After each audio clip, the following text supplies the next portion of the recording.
minus 30 seconds.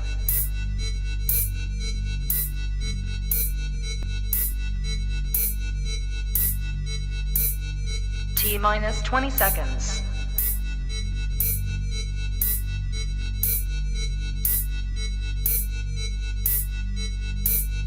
10, 9, 8, 7, 6, 5, 4, 3, 2, 1, 0. You are watching a master at work.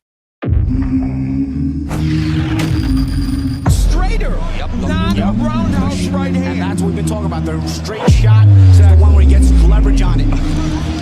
I don't want to kill Pull somebody back for a little bit. seconds. Nah, I want a body on my record. Now, I want to see you fight motherfuckers. I do. All right? I'm with you. I'm with you. As long as you're trying to fight the great, the best competition. Welcome to the graveyard. Click the link if you dare to. Bury you alive, I'm prepared to. Welcome to the graveyard. You get your sources from clowns, so when you come around, we don't hear you. Welcome to the graveyard. Click the link if you dare to. Bury you alive, I'm prepared to. Welcome to the graveyard. You get your sources from clowns, so when you come around, we don't hear you. Yo, it's the best, fight the best. If you ain't with the moto, just click the link, bitch, and get buried like the rest. It ain't gonna work how you want it. These trolls already tried, too many come but don't leave. So if you hear, you gotta die. I'm spitting straight facts. These bitches crying cause they hate that. The LDBC's the top topic, bitch, hate that. We the ones that bring the truth to these fans. So while you hate, I'ma laugh and keep counting these bands. Welcome to the graveyard. Click the link, get prepared to. Bury you alive, I'm prepared to. Welcome to the graveyard. You get your sources from clowns, so when you come around, we don't hear you. Welcome to the graveyard. Click the link if you dare to. Bury you alive, I'm prepared to. Welcome to the graveyard. You get your sources from clowns, so when you come around, we don't hear you. Welcome to the graveyard.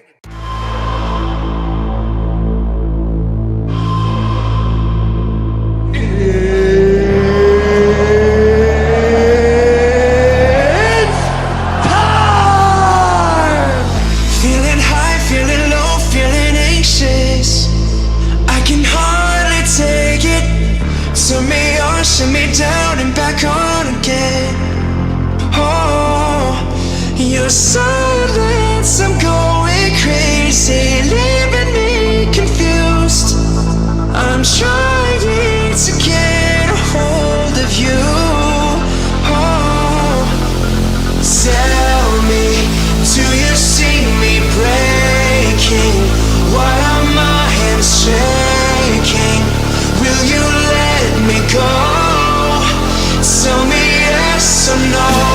Oh, oh, will you let me go? Oh, oh, tell me yes or no. Oh, oh,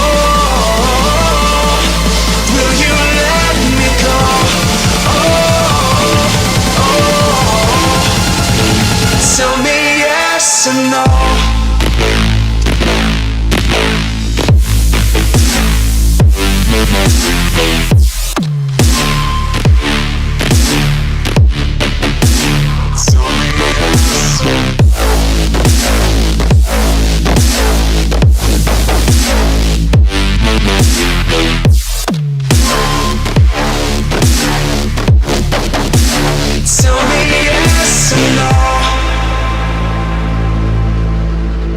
Losing time, losing hope, losing patience. Need to be updated. Turn me down, turn me up and back down again. Oh, your silence, I'm going crazy, leaving me confused. I'm trying to get a hold of you. Oh, tell me, do you see me breaking? Why are my hands shaking? Will you let me go? Tell me yes or no. Oh, oh, will you let me go? Oh, oh, tell me yes or no. Oh, oh,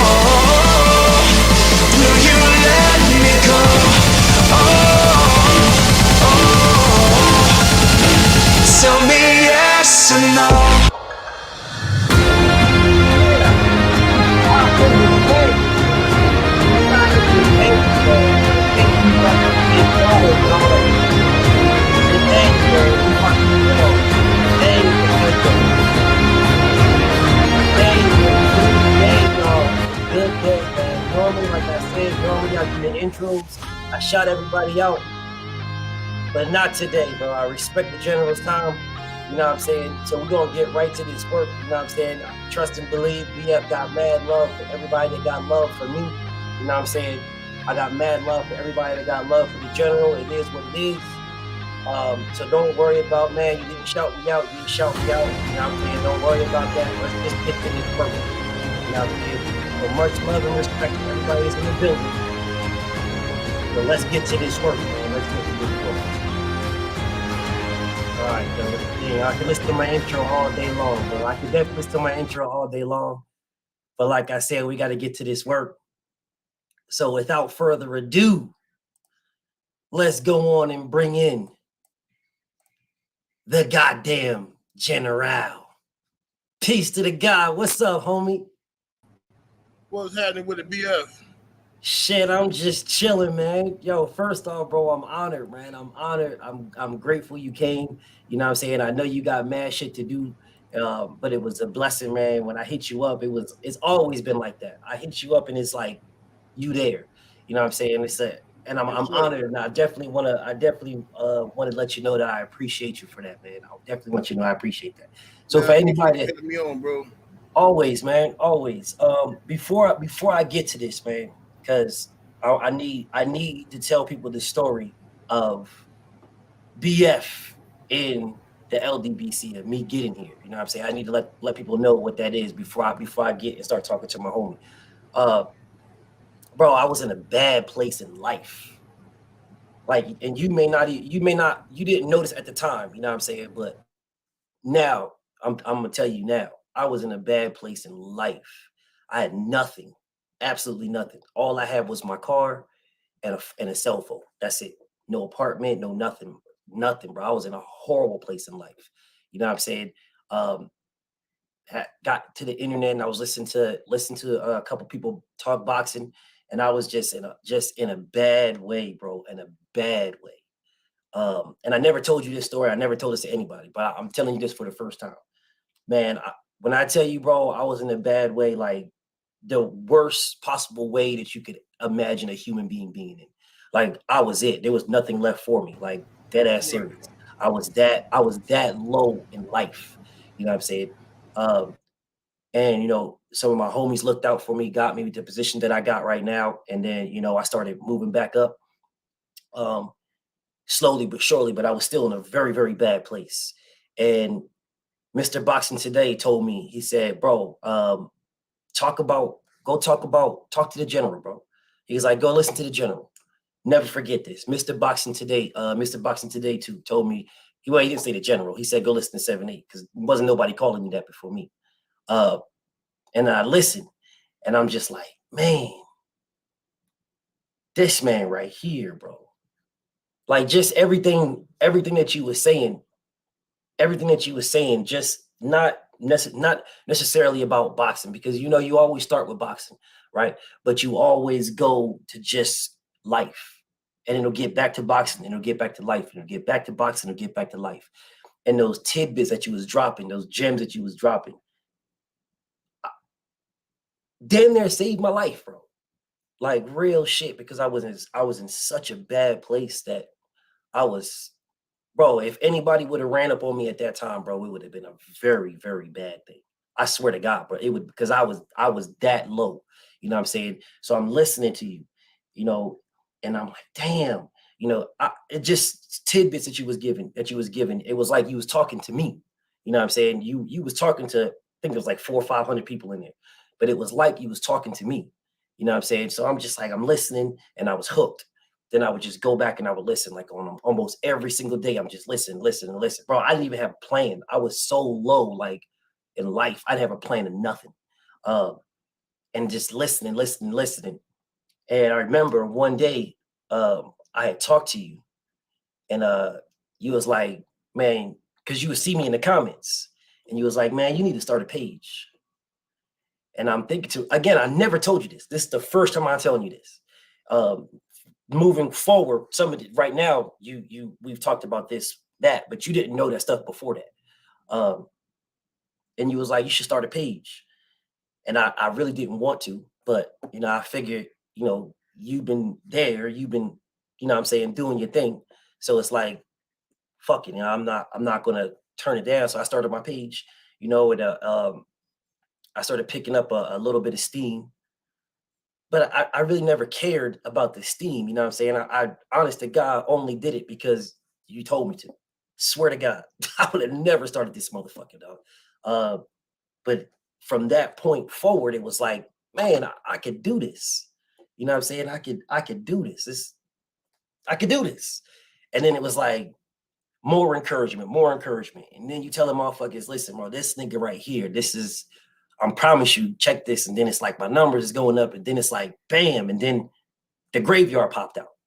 It was like everything that I do, everything that I've done, internet, all the people that I've met in boxing, the credentials that I've gotten, the people that talk to me, everything that I've done, all of it came from you.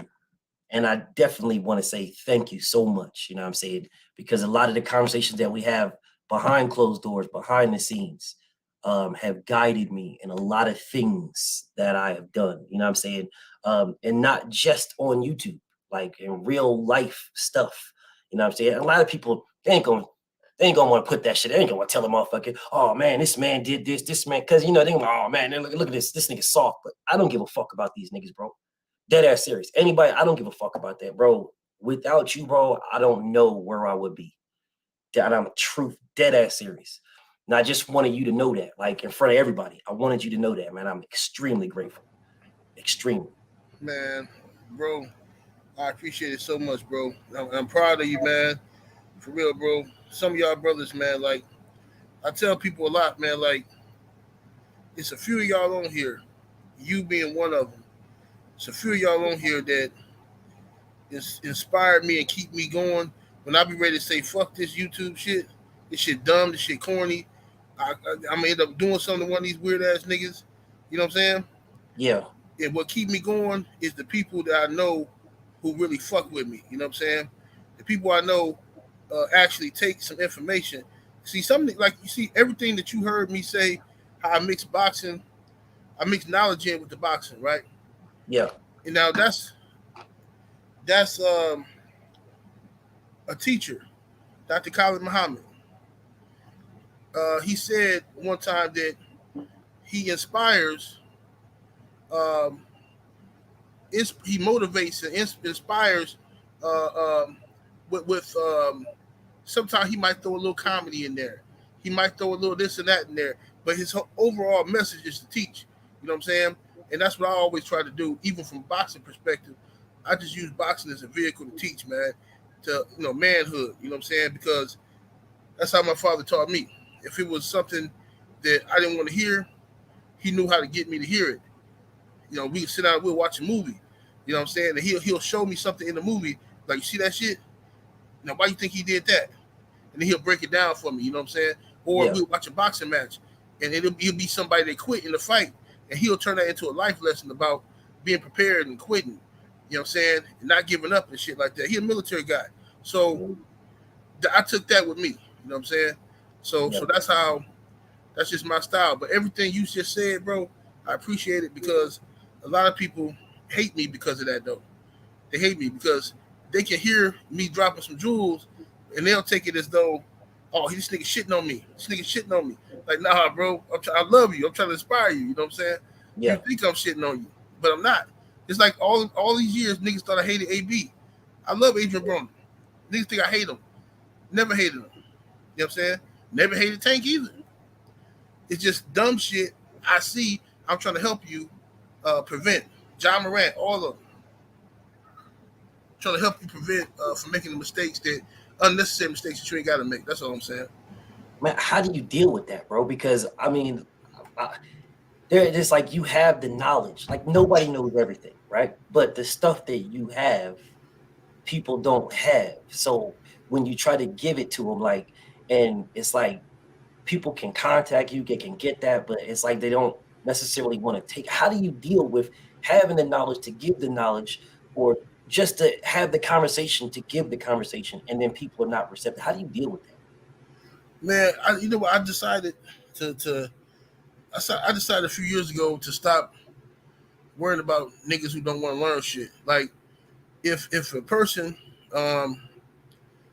is not receptive to the knowledge, then it ain't my business. It's not for them. I don't gotta teach them shit. I just let them go wander in the fucking wilderness and bump into fucking trees, blind as shit. Let them do that. You know what I'm saying? I don't give a fuck. But one day they're gonna realize what I was trying to tell them was right and exact.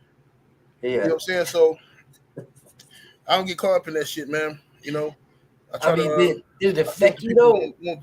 Like, how did that affect you though? Like, did you see these niggas bumping their head against trees, and it's like, did that like? Oh, it used to. It used to affect me hard. Bro, some of that shit used to make me cry, my nigga. Like seeing dudes fucking up, and I know I got the game to help them, but they so stubborn or jealous of me that they don't want to take the info from me. Like some niggas might be older than me. Yeah. Right? And they like, I ain't listening to this nigga. He younger than me. He can't teach me shit. Like, no, nigga, I can. You fucking getting evicted, my nigga. I fuck with real estate. I can help you, bro. But your pride won't even let you ask me for help. Like, what kind of fucking stupid shit is that? You're not my friend then. Like, you would rather be put out on the street than ask me for advice? Like, you're a fucking dumbass nigga. Facts.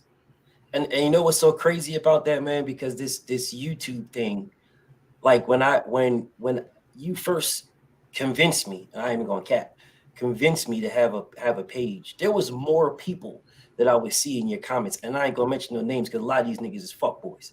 You know what I'm saying? But I would see a lot of these people in there and they would be shouting you out and they would be rocking with you heavy and, you know, and all this type of shit. And then as time going by, it just vanished. They just fell off for whatever reason. Or, you know, it just fell off. But even in that instance, like, how do you deal with that? Like, there are some people that, like, I'm talking about back when I started, like back then, like they were there. They would shout you out and blah, blah, blah. And now they're like hate you. Yeah, yeah. So how do you deal with that, bro? Yeah, it used to hurt me, but now I understand what it is. It's it's levels of life, man. It's like some people are stuck in one time zone, like they stuck in one time period, and they never, like, it's some niggas that's on YouTube right now. They're still talking the same shit they was talking since YouTube's inception. They haven't made no growth and no development. Their channel's still trash. They've never done nothing to advance. They haven't learned nothing. You know what I'm saying? But then they'll see me come on here and advance, right? I might not have the most subscribers, but I got the most respect out of all these niggas. No disrespect to nobody else, but I don't give a fuck. Nigga have 500,000 subs. I bet you them niggas can't get 400-500 people to come sign up on a paid website. Facts. They can't do it because don't nobody respect them. You know what I'm saying? They motherfuckers might like their videos and they entertain it, but respect, I'm always gonna go for respect. So a lot of these dudes are jealous of me, bro.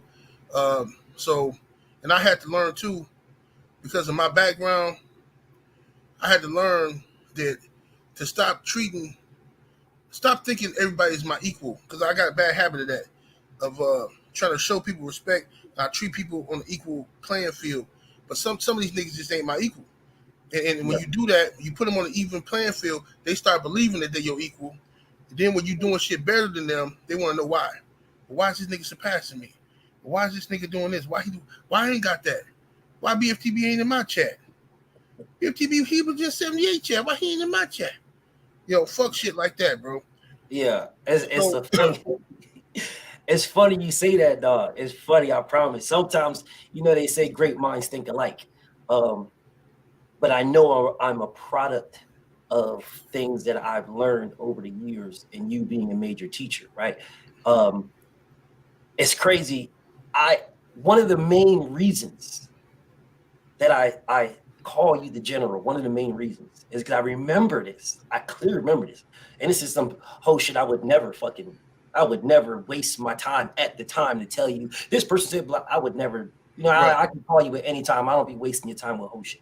But it's funny that you bring this up because, you know, my mind brings it back from then. I remember like a couple of years ago, motherfuckers, like when I first started calling you the general, motherfuckers was hitting me up like, man, you before I called you general, right before I started calling you, man, yo, I rock with y'all, man. I rock with this, but man, you just as good, if not better, than just as good, if not better than something, blah blah blah. So in my mind, I know what divide and conquer looks like, you know, being military, but I know what it looks like. The instinct kicked in immediately. But I also know that there's two ways to go with this. I can go at a brick wall, right? I can run right at it. Or I can step to the side and allow that to run by me. So that's where the general piece came from. It's like I concede the A side, bro. I don't need, bro. I know what made me. I know the hand that I reach out to when I need. You know what I'm saying? I know that. So I don't need to, man, yeah, I'm just as good as this motherfucker, brother. I don't need that. That's the reason, one of, not the main, but one of the reasons why the general came into play. It's like you and the dogs, right? And I'm gonna get to this here in a second. There can only be one alpha when they're all there. One major alpha. There's only be one. Ain't nobody pussy. You know what I'm saying? Ain't nobody nothing like that. All the dogs in the whole pound, they all brolic. You know what I'm saying? They with it. You know, and if you remove that A, then another A will step up. You know what I'm talking about? Yeah, absolutely. But when I did that for a reason, that's the general. You know what I'm saying? So that nobody got to come to me and say, "Oh man, you this and you that." Yeah, because there's nothing higher than the general, bro. That's it, bro. There's nothing higher for me. Now, for other motherfuckers used to come to me all the time after that. Oh man, you calling him the general? Look at this nigga, man. You calling him this? You calling him that? I'm like, yeah, I do, because that's my love for him. I don't know what the fuck you niggas got going on. I don't know what is in your weird ass beta ass mind that you have to have. Oh man, no, fuck this nigga. I gotta do. That's why you niggas are where y'all at. All them niggas I was talking about when I first came in, and it was all cool with you, and now they use Deontay name, put Deontay name on their thing and shit on the man. All them niggas was all cool with you when I first got. All them niggas. Yeah. They all vanished. And them is the niggas that was hitting me up talking about, man, you just as good and blah blah blah. And then I'm like, I know where this is going, bro. I know where this leads. You know what I'm saying? In comes the general. That way, you know where my mind is at. You know what I think of when I speak to 7-8. I barely ever call you 7-8, bro. Barely ever. It's always the general. Always. Yes, sir. You know what I'm saying? No, So I appreciate it, bro. It's crazy that you brought that back from there, bro. But fuck all these. Niggas don't want. See, when you show admiration for another brother, they want to make you feel like some type of homosexual or weak, right? Or it's something wrong with giving somebody their flowers where I can smell them, right? But when if I was to die today, half these hating ass niggas on YouTube I'd be out here making videos. Hey man, I know I have my little beef from 78, but you know what? He was a good brother though, man. You gotta get it. Nigga, let me smell it. Can I have the love now? Can I get some love now? Why you hating on me, bro? I ain't did shit to none of these niggas, bro. Facts. Or these funky ass bitches. You know what I'm saying? Facts. But what happens is people get intimidated by your knowledge. Motherfuckers is mad because you have the ability to help them and they can't help themselves. They get angry with that shit. See what I'm saying? Yeah. Motherfuckers is salty as fuck for no reason, bro. So at this point, I prepare myself for it, bro. Them niggas, they can't fucking they can't outsmart me. They be trying to betray me, thinking they gonna do something clever. And nigga, I knew you was gonna turn on me, bro. I knew you was gonna turn on me. But the day you said shout out to 78, I knew you was gonna turn on me that day. I just rode the wave, and I prepared myself. I never let you get too close to me. I told you shit that I wanted you to know, and that's it. And now you just a jealous, hating ass fuck nigga. Bro, you don't understand, bro. Like them, I do the same shit, dog. Yeah, I know you do. I do the same shit. But and the crazy thing is, bro, like you said something earlier, man. Like the respect that you have is unmatched. It's unmatched. You know what I'm saying? You like you said, you might not have 500,000 followers or 1 million followers, blah blah blah blah. But the respect you have is unmatched. I'm talking about anybody who is anybody follows your page either through ghost accounts or their real account. Anybody who's anybody in the boxing world, don't matter who the name is. It don't matter who they are or what they do in the sport of boxing. If they're a part of boxing, they follow your page. And I know this. I didn't know it before. but I know it now. Because it's ironic that you'll do an interview with somebody or an interview here or an interview there, and then poof, the very next day it's in mainstream media, and they don't ever give you the credit, but it's in mainstream media, and they're talking about the shit that you said to whomever. So it's like after such a time, bro, it's like, come on, bro, come on, man. Yeah, like, and again, I wasn't hip to this. I wasn't hip to having fake pages, and you sub to your fake page, and you make sure you hit the bell icon so you always know when they're going live. But then your main page you don't sub to. I wasn't hip to none of that. I mean, it took me a minute to get hip to that, and it's super simple shit. But that's where that respect piece comes that they got for you. You are respected so much, man. Like, what, bro? Where did that come from, bro? Like, where did it's got to come from somewhere? Because motherfuckers don't even know you, and now they know you and they respect you. Where did that come from? It came from see, like I said, like my upbringing, and when I came to the boxing community, I came from the conscious community.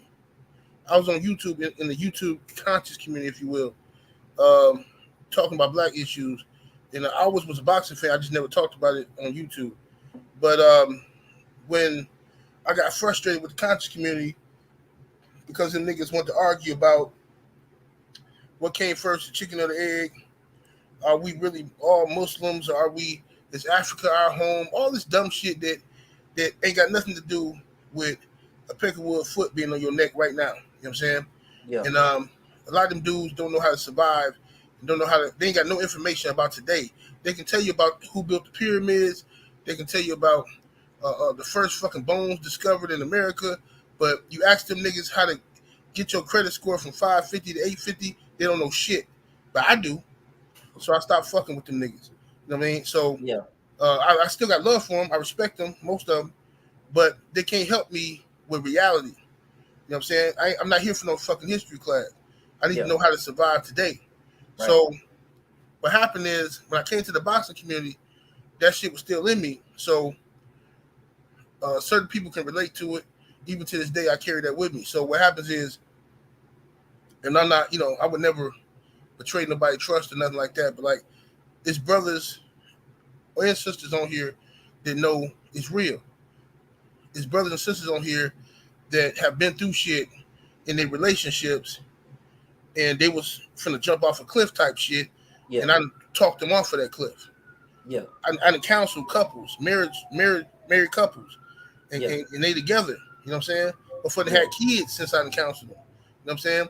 I didn't pay for people's funerals. I didn't fucking help people get behind on the motherfuckers behind on their car note. You know what I'm saying? 2 months behind. They finna repossess it. I done shot the motherfuckers some bread. And most of these people that I've done all this shit for, I done help people pay rent. You keep it real. Most of these people I've done this shit for don't fuck with me no more. Wow. Ain't that crazy? Wow. But I'm not gonna let that stop me from being me. Yeah. You know what I'm saying? Because I'll be miserable if I be somebody other than me. If I let them motherfuckers win, and I'm like, fuck that, I ain't helping nobody else. Fuck all these niggas. If I do that, I tried to do that for like 2 months. I was miserable. You know what I'm saying? Wow. That's not my spirit. My spirit is who it is. So if I feel like you're a genuine person and you fuck with the LDBC, you fuck with me, then I'm gonna help you if I can. Yeah. You know what I'm saying?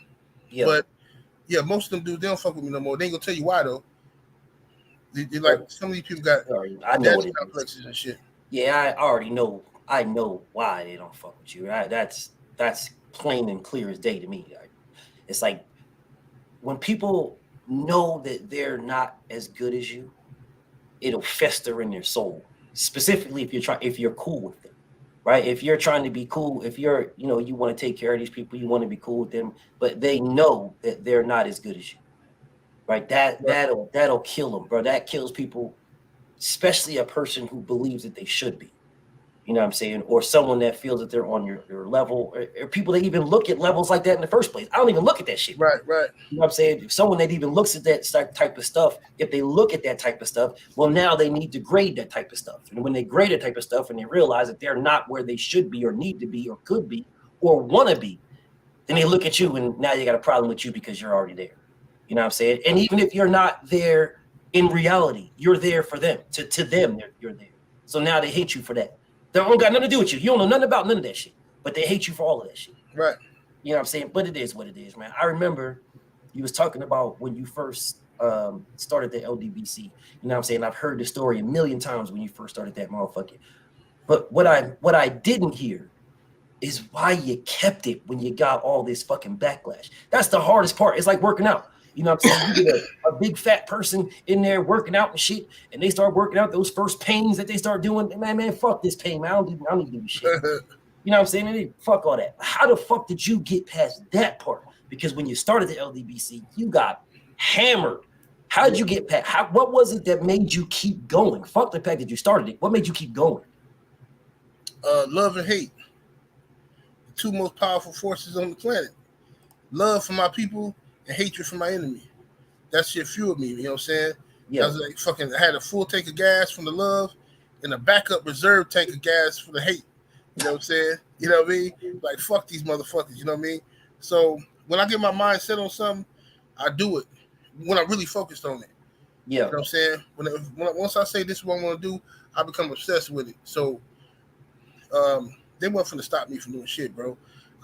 Yeah, I got met with resistance. As soon as I said I'm starting the LDBC, the closest people to me was my main opposition. As soon as I said I'm starting the LDBC to get rid of these racist motherfuckers, bro, the closest people to me, I still got the old text messages. I still got all that shit just because I look at that stuff to remind me. You know what I'm saying? Every once in a while. But the closest people to me was saying one thing to me on the phone and then make a YouTube video. Well, I'm not blocking none of these racists. I'm not blocking none of them, you know. I wish 78 the best, but I ain't doing none of that shit, you know. I ain't doing that. Woo, woo. And like, wow, okay, cool. I'm finna make it do what it do, though. That's the craziest part right there, man, because with that respect piece that we was just talking about and the fact that you was able to power through that, like fighters, famous motherfuckers, like people that are known, they see that too.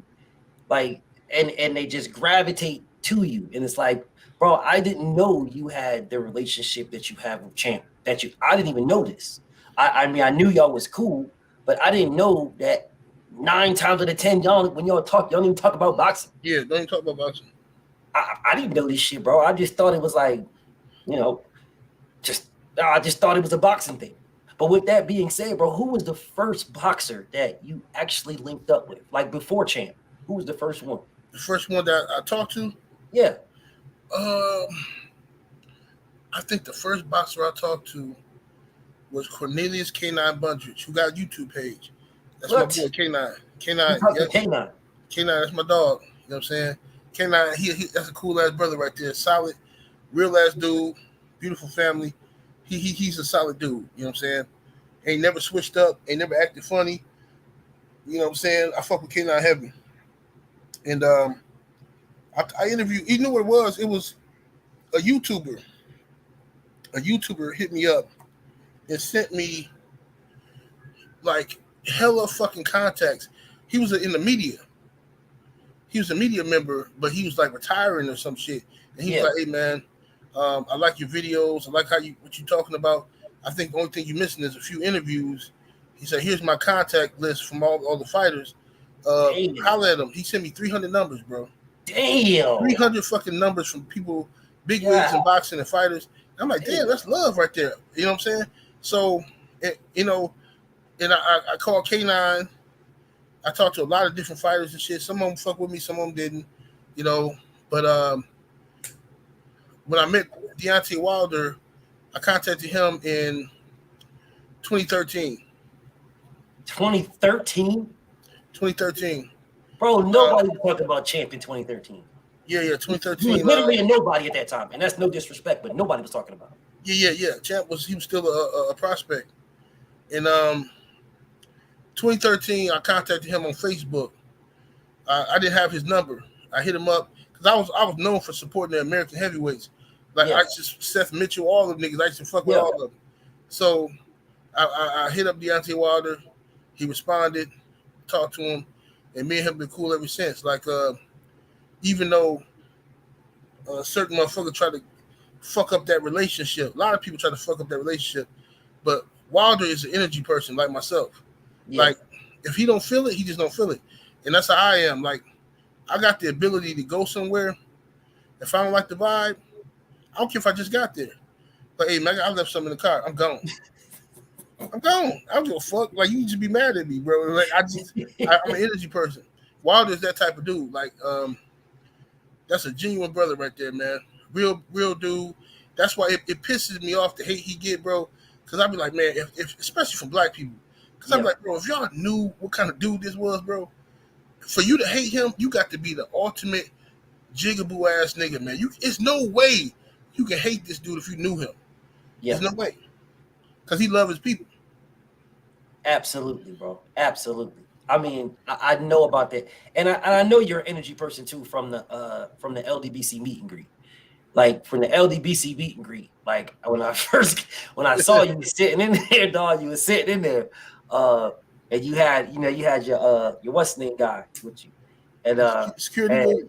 Yeah, bro, your eyes was on a swivel like a motherfucker. Dog. Oh yeah, for sure. He was on a swivel, dog. Like eyes just everywhere, looking at everybody, like no facial expression. Someone say what's up to you, and you sup. Then the smile come on, blah blah blah.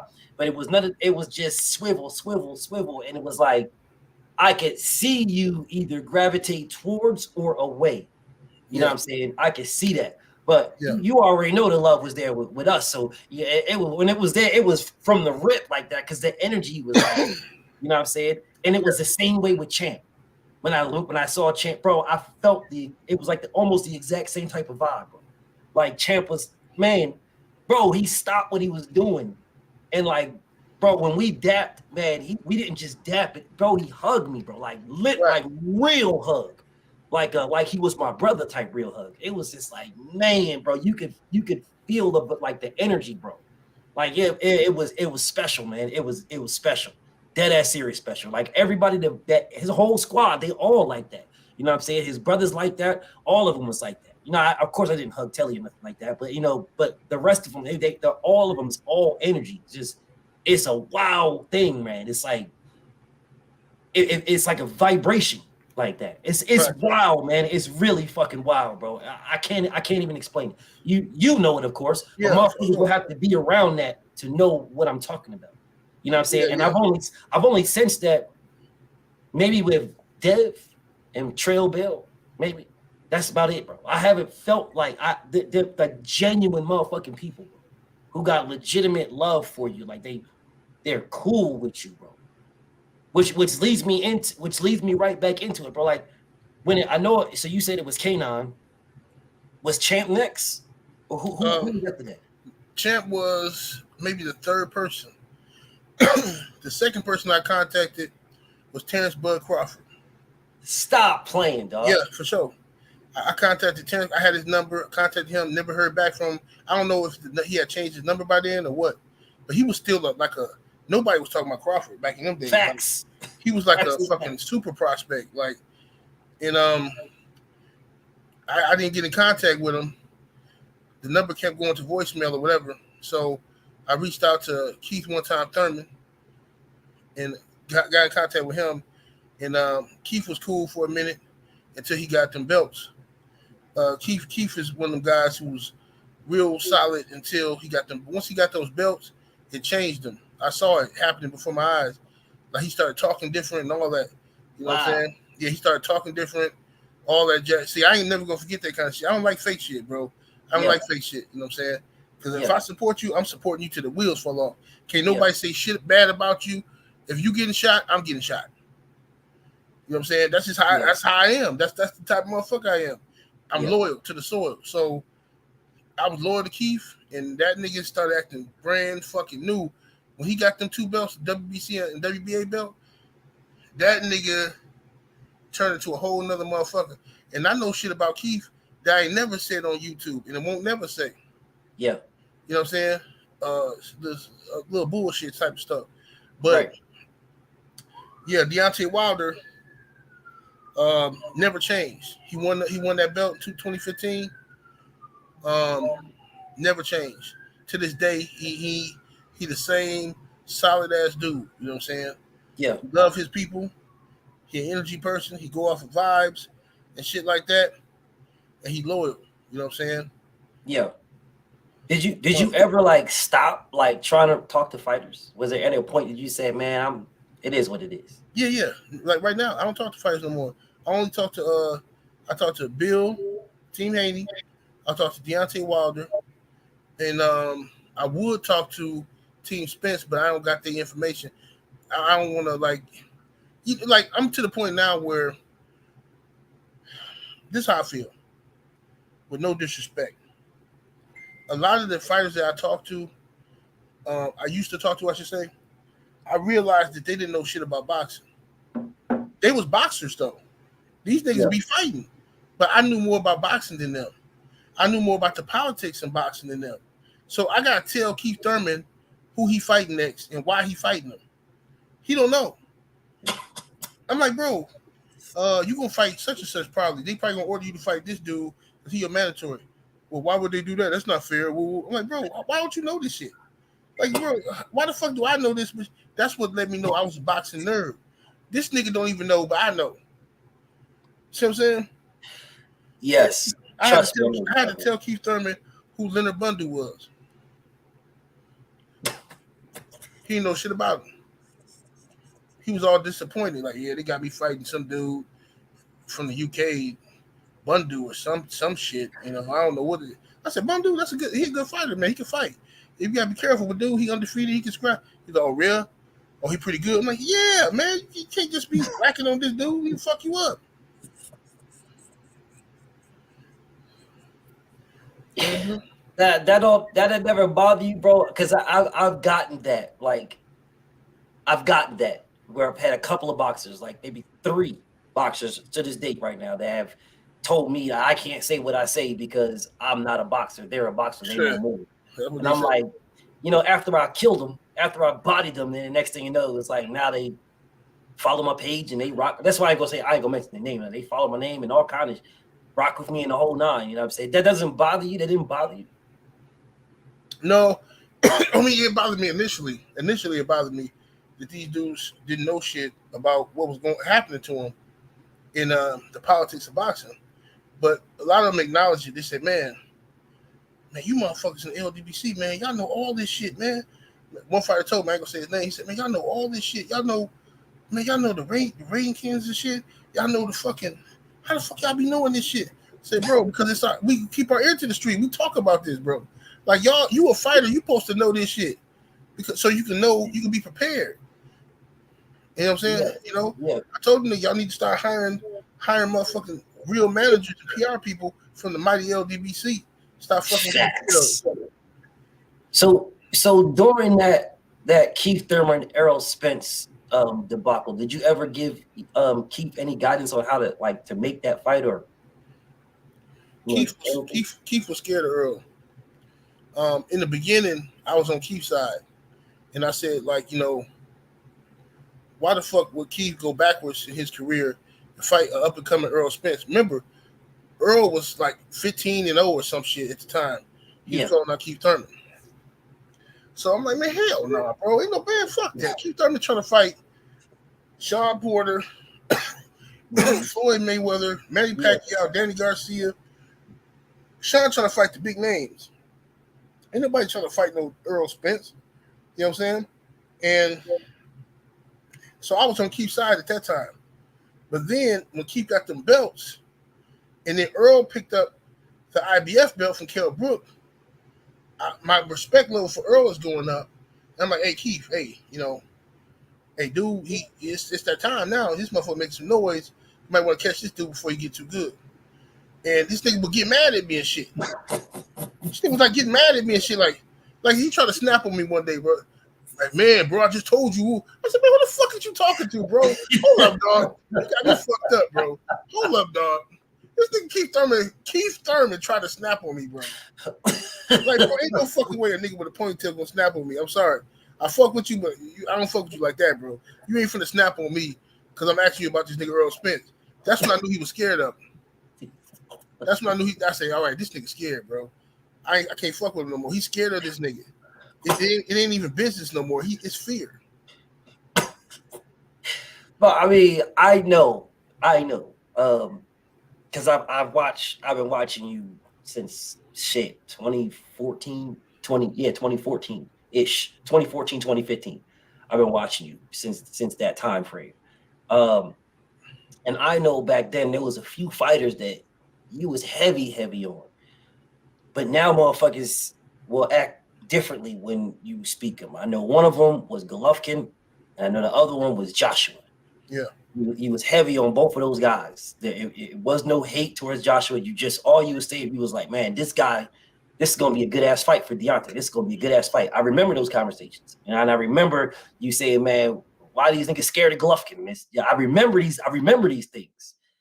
Like, and then over time, change your perception of these because of their actions. Like, how did that affect you? Once, see, if I fuck with you and I believe in you, it's because you want to fight the best and you want to prove that you're the best. You know what I'm saying? So Yeah. that's what attracts me as a boxing fan to the Warrior. So because you want to prove that you're the best, you know what I'm saying? And when you start showing me something other than that, you know what I'm saying? It got to be a damn good reason, an injury or something. But I love Triple G at the beginning, but what happened with Triple G is he got hijacked by a bunch of racist ass fans. First, did nobody give a fuck about Triple G? It was me and this black girl. I can't remember her name. She wore glasses, little pretty little girl. She used to do little videos and shit every time talking about boxing. And she was praising Triple G, and it was me. When nobody else praising this motherfucker. He was over there, and who gives a fucking stand, and nobody cared about this dude. Then, all of a sudden, he keep knocking people out. Bro, I called out everybody. I called out Danny Jacobs for ducking Triple G. I called out Peter Quillen for ducking Triple G. Right? Everybody was praising me like, oh, yeah. As soon as I called out Billy Joe Saunders for ducking Triple G, all of a sudden I started getting hit with this racist shit. Like, hey, mind your mouth, nigga. What are you talking about here? I mean, hey, Billy Joe doesn't have to fight Triple G. Hey, you. Wait a minute. Billy Joe, he ducking. I thought y'all was Triple G fan. No, look here, man. You watch your mouth. You talk about them niggers ducking them, but you don't talk about Billy Joe. Oh, hell no. Y'all got me all the way fucked up. That's what I get. That's what I get for getting where I live at in America. You know what I'm saying? Sometimes motherfuckers forget. You get caught up in boxing and sports. You start thinking you living in a fair world or some shit. Oh, no, sir. Yeah. It reminded me right away that, no, sir, Billy Joe Saunders off limits. Then Triple G started ducking. He started saying shit like, first they say he'll fight anybody from 154 to 175. The question is not who will we fight, it's who will fight us. So I'm like, damn, Triple G want all the smoke. I'm like, yeah, okay, cool. Then he ducked Eric Sandy Laura, still ducking them 10 years later. 10 years later, he's still ducking the nigga. He ducked Andre Ward. Man said he'll go up to 168 to fight Carl Froch and Mikhail Kessler. But he ain't gonna fight Andre Ward, the king of the division. And we said, why? Oh, Ward don't bring no money to the table. What the fuck you talking about? This is some stupid shit. Oh, black fighters don't sell. Okay, fuck y'all. Fuck you, motherfuckers. Y'all got me fucked up. So I say fuck Triple G. He a mark just like the rest of them. He a straight piece of shit. Yeah, I peeped that way sooner. I was aided. You know what I'm saying? Because I watched your shit, so I was aided. You know, it wasn't like I had to grab it from the mud. A lot of this shit, I was just, all right, I mean, I'm listening to what you're saying, and I go back and do my research off of what you were saying. I'm like, man, this motherfucker telling the truth. Then the motherfucker, dog. This motherfucker, he telling the truth. Then now I don't like him, you know, because starting out, any boxing fan is going to be a casual when you're starting out. You're going to be a casual. It's a normal thing to be a casual. But it's you staying a casual is the thing, right? And if you listen to motherfuckers that know what the fuck they're talking about, and then you go do your research and realize that they wasn't just hating on the motherfucker, they was telling the truth. Now that's your opportunity at that point to either stay a casual and say, well, fuck it, I still like this motherfucker regardless, I don't care. Or say, well, why the fuck is this motherfucker doing what he's doing? Now you get into more of being a boxing diehard versus a boxing casual. You know what I'm saying? And that's where my knowledge of it came from. Because before this, man, Thomas Hitman Hearns, my favorite fighter of all time. That was it. You couldn't tell me shit. I ain't doing no research, nothing. That's the greatest motherfucker that ever walked God's green earth. I don't give a fuck about nothing.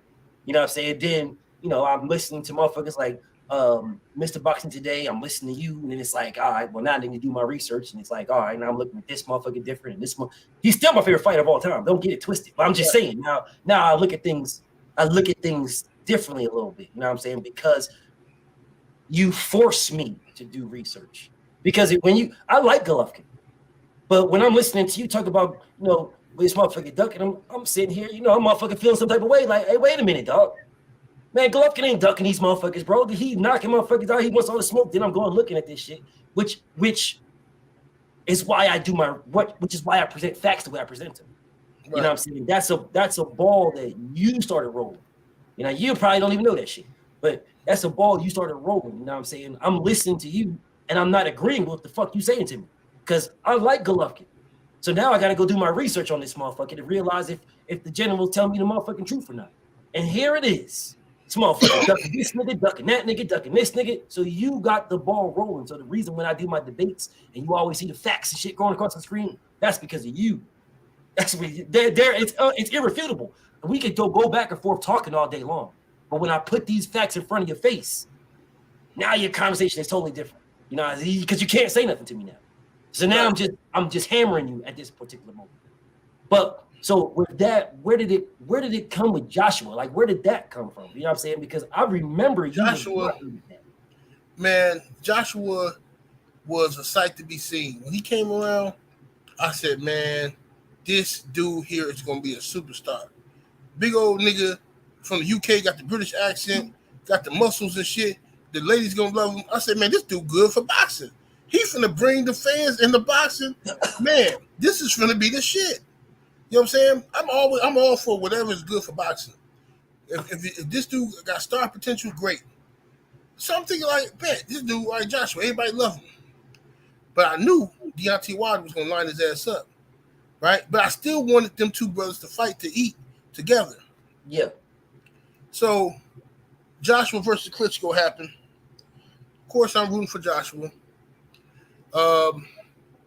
It's a great fight, amazing fight. Joshua get knocked down, get back up and stop Klitschko, right? Amazing fight. Wilder's there in the UK. Joshua ignores him.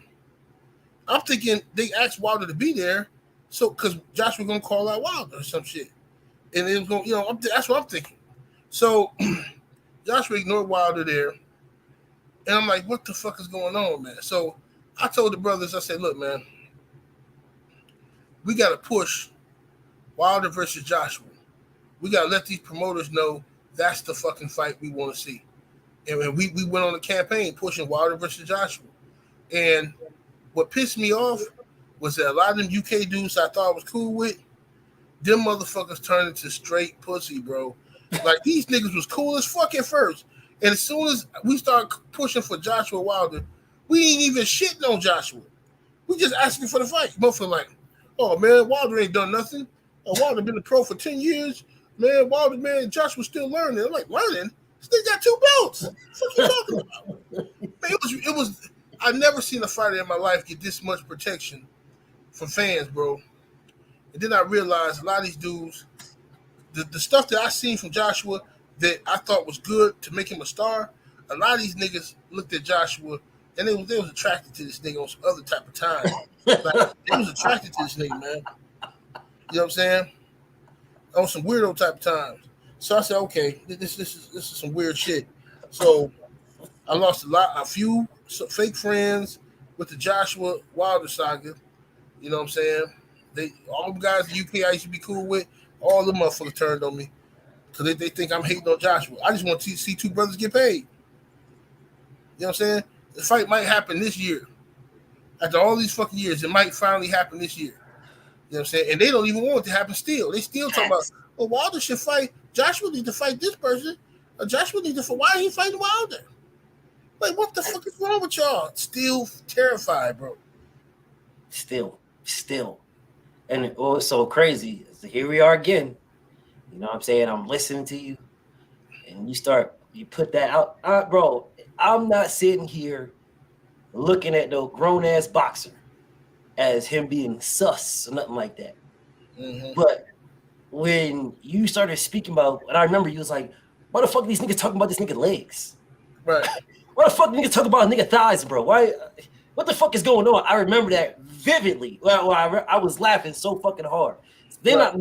I'm now when I speak to these goofballs, I'm speaking to them differently now. Because now I'm like, y'all, you got to answer this question, bro.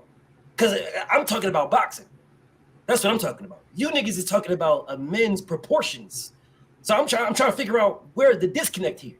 And at that point, it was over with, dog. It was over at that point. It was just pure pettiness, a plethora of pettiness on everybody at that point, bro.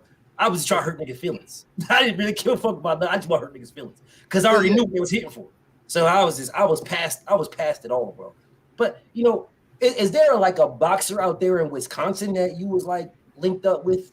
Or like, you know what I'm saying, was cool with or something like that? The only fighter from out here that I actually linked up with was Luis Cuba Arias. Yeah, Cuba. I linked up with him. You know, he had because he was out there in Vegas with Floyd Mayweather. He was in the Mayweather gym. And he was part of the money team, and then Floyd did some whole shit and kicked him out the fucking money team off Mayweather Promotions because the nigga was living with the Rock Mines, and Floyd got into it with the Rock Mines. So he like, hey, you live with them, you can't be in my gym. So he like, well, shit, what? I ain't got nowhere to go, bro. Like, I ain't making no money yet. You know what I'm saying? What do I need? What you gonna put me in a place? No, nigga, you out of here. You out the gym. Wow. Like, kicked him out and shit, bro. Wow. Dog. Yeah. Wow. Straight hoe shit. I'm telling people Floyd the hoe, bro. I know a lot of shit about Floyd. But these niggas, they suck Floyd dick. They love that nigga, man. And Floyd is. I understand the pride in the black man being undefeated and being the best at what he do. I understand that pride. I salute that pride too. But Floyd is a hoe ass nigga, bro. He do a lot of shady shit to stay where he at. He step on a lot of niggas. I'm telling you, y'all think y'all like Floyd. Go to a meet and greet with Floyd and watch what happens. Bring your girl. Watch what happens. You gonna hate that nigga. You bring your girl anywhere near Floyd, that savage ass nigga, that nigga will pull out 300,000 and start counting it. And be like, I don't even want this. Hey baby girl, you want this? Don't give it to this nigga though. This bum ass nigga here. Don't give that nigga nothing. You want this, baby? This pocket change to me. Shit, I give you some more tomorrow. You want to come home with me? That bitch gone, nigga. She damn, dog. That shit is fucking crazy as hell, man.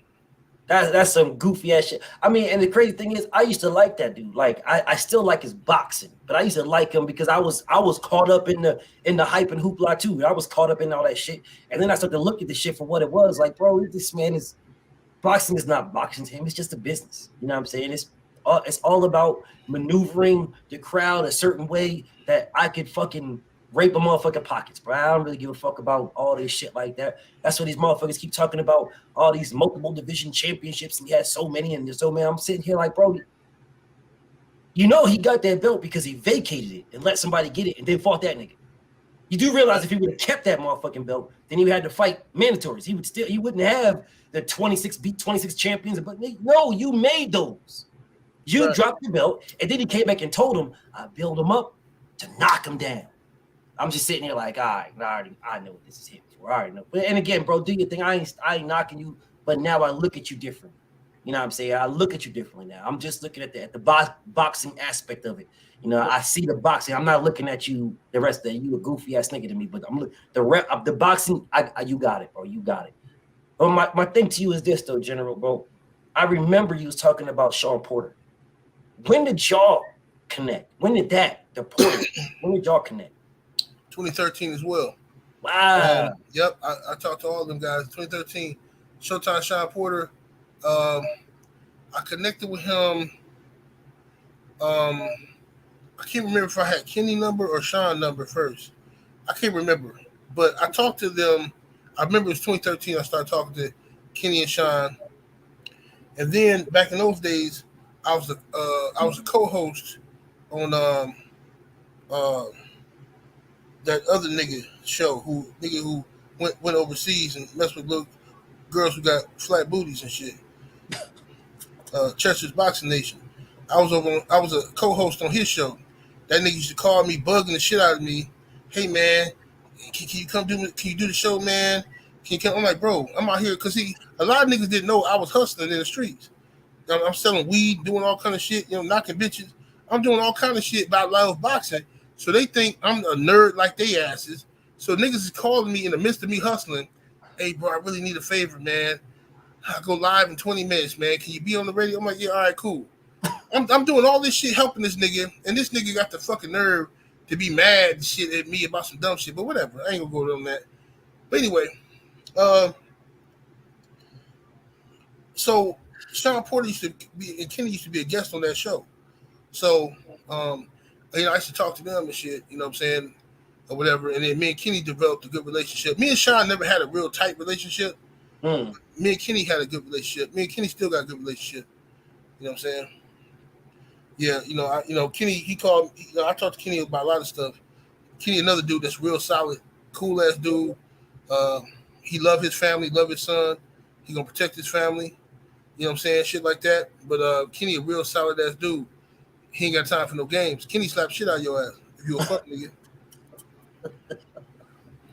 I heard about one of those, but I'm gonna keep it to myself though. But it's shit was funny though. I heard about one of those with Kenny, bro. I heard about that, but it is what it is. Like my thing is this: is there anybody that you wanted to actually talk to and didn't get a chance to?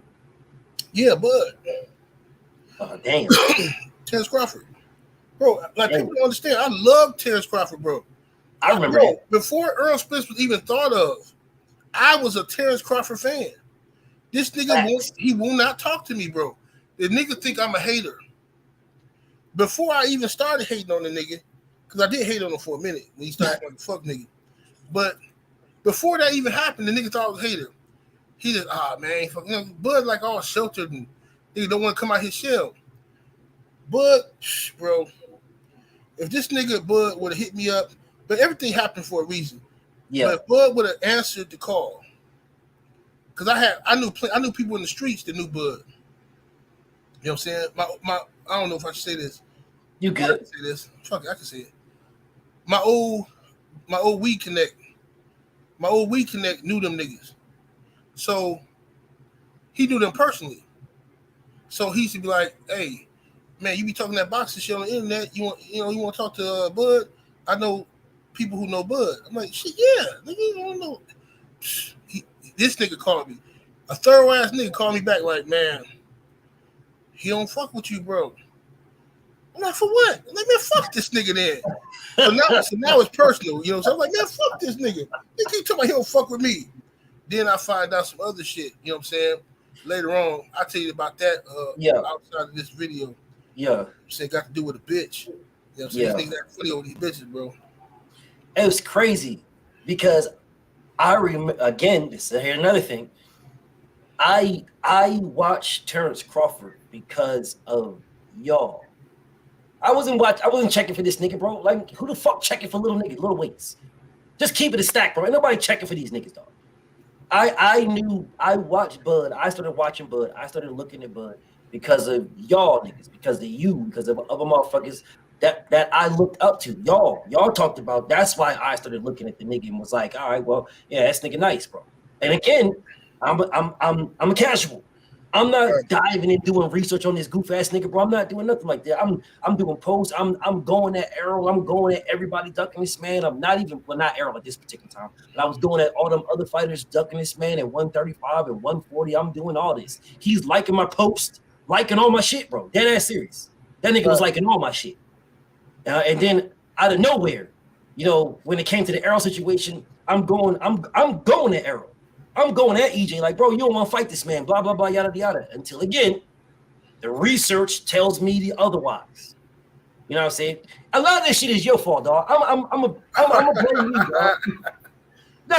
Nah, cause if it wasn't for a nigga like you, man, I wouldn't be doing no research, bro. Man, I'm looking at, they say Terrence Crawford's the best. The nigga's the best, then fuck it. Who don't want to do it? No, dog, I don't want to fight this nigga. Or they say this nigga's the best. Fuck it, that nigga's the best. But when I'm talking to a nigga like you know what I'm saying? Yo ass out this motherfucker making me do research, and I'm sitting here. It's like you're leading me to the water on a constant basis. You know what I'm saying? Just a constant basis. Not the water's right here. The water's over there. Water's over there. You ain't telling me what to do or telling me what to like or telling me what not to like. You know what I'm saying? But it was always the water's over there. It's over there. It's over there. And I'm the type of nigga, it's like, why the fuck you telling me it's over there? Well, let me go look and see why. And now I'm over this motherfucker like, oh, hell no. Right. Oh, hell no, dog. And it's crazy because I never, there's a lot of motherfuckers that want you to tell them, you know what I'm saying? No, just tell me. I don't want to do research. Just tell me. And they have that thought that if you don't tell them, then it's like, oh man, this nigga try to hate on me, blah, blah, blah, blah, blah, yada, yada, yada. But what people don't understand is, and that's why I'm so nasty in debate. That's why I'm unfucked with it. I'm so nasty. Because I'll tell you something right now. You're the best debater on YouTube. Now, I retired from debating. But you know, I used to have the Lions Den debates before I had the Lions Den boxing. Yes. And, I remember I heard about that one. I never seen it, but I heard about it. We would be on the phone for hours. Mind you, nobody knew, except for like, I think Boxologist was the only nigga who knew that I was like, I would be hustling, bro.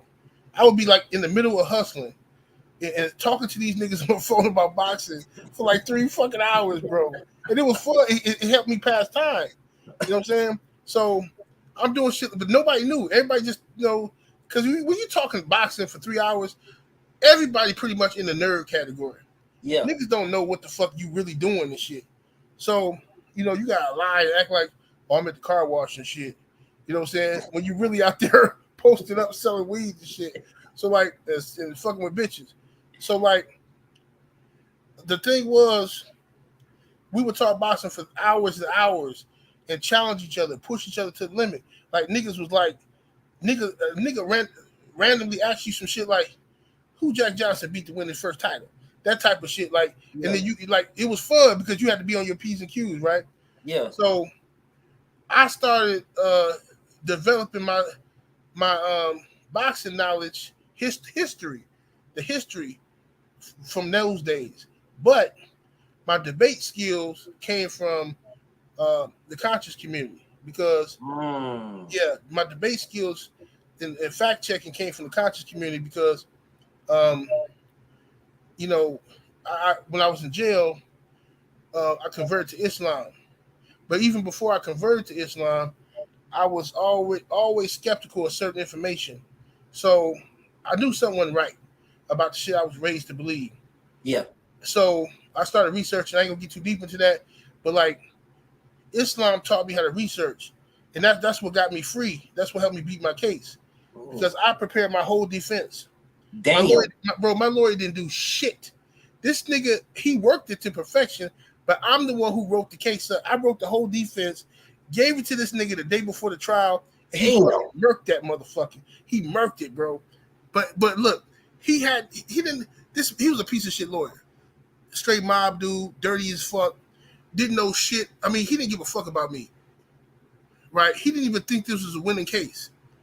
Damn. When I got my discovery papers, but what I had learned from Islam, from breaking down the Bible and the Quran and the Hadith, and finding contradictions and shit like that. Yeah, I went through all my discovery papers. Man, I think I still got that in my basement somewhere. And I broke all the shit down, gave it to my lawyer the day before trial. Because he tried to get me to take a plea. He tried to get me to take a plea, right? Yeah. He seen that shit. He said, he started fact checking it. He's like, what the fuck? He said, oh man, you're going to win this shit, man. You're going to win this shit. I said, you got that right, you're going to win this shit. Man, he went up in that courtroom and he worked his motherfucking ass off. He was jumping on top of desks and everything. And I beat that motherfucker, right? That's when I knew I was a cold motherfucker with debating and preparing the case. So I can't nobody fuck with me no debate. Because if I got time to prepare and you give me the right subject matter, nigga, I'm going all the way in. All the way in. I'm going to find out that, nigga, your daddy really ain't your daddy. Yeah. Yeah. What made y'all stop, man? Well, I stopped because the debate started becoming too personal. It was fun to me, but to everybody else, it was too personal. Like, niggas took his shit personal. Like, oh man, I really won, and this nigga, he fucked me over. Oh, this some bullshit. I don't like the judges. Oh, and this nigga start blaming me. 78 need to have a better platform. Oh, 78 using us to blow up his own shit. Hey, man, well, fuck you niggas then. I don't need you niggas. Hey, bro, I'm out here selling. Nigga, I make $20,000 a week. I'm on this motherfucker talking to y'all because I like boxing. Fuck you niggas, bro. The fuck you talking about, bro? The fuck, what kind of nigga make $20,000 a week wasting his time on the internet talking about boxing? Yeah, debating. Yeah, like, bro, I don't need you. So I made it a point not to fuck with niggas no more, because once a nigga tell me I'm using you, nigga, it's a wrap. This is like a bitch. Yeah. Bitch talking about, oh, you need me. Watch this, bitch. I bet you be homeless in a year, fuck ass bitch. You be homeless in a year, bitch. You think I need you, ho? Fuck out of here. Bitch, I call all your creditors and get all your cars canceled, bitch, because I'm a savage. Hey, y'all, I really want to get this grasped, though. When was boxing great for you? When was it great? On some MAGA type shit. When was boxing great for you? When was boxing great for me? Yeah. 2 eras. I can only speak on the eras that I was living in. The 80s was unbelievable, because that's the time where I learned boxing, sitting with my father and his friends, and my father had these fight parties and shit, bro. And it was amazing, because it was like bonding time. So, you know how the black household back in them days, when the grown folks is in the living room doing their thing, drinking and smoking, they tell the kids, go in the back room. Yeah. Y'all kids go in the room. You know what I'm saying? Y'all go play games, whatever the fuck. I was always the kid that would sneak out, acting like I wanted some water, I wanted juice, and then I end up sitting down next to my pops, you know what I'm saying, on the floor. And he won't notice me at first, and then one of his friends will say, hey, little man up in here, man, watch out, mouth, little man up here. And he'd be like, boy, didn't I tell you to go up there? And then I'll do it again, right? I can sneak back in there. He'd be like, after a while, he's like, man, fuck that, man. My son want to be with me? Fuck it. My son kicking it with me. So then we would end up watching boxing. And that was my bonding time. The Roberto Duran fights in the 80s, the Leonard fights in the 80s, Hagler, Hearns,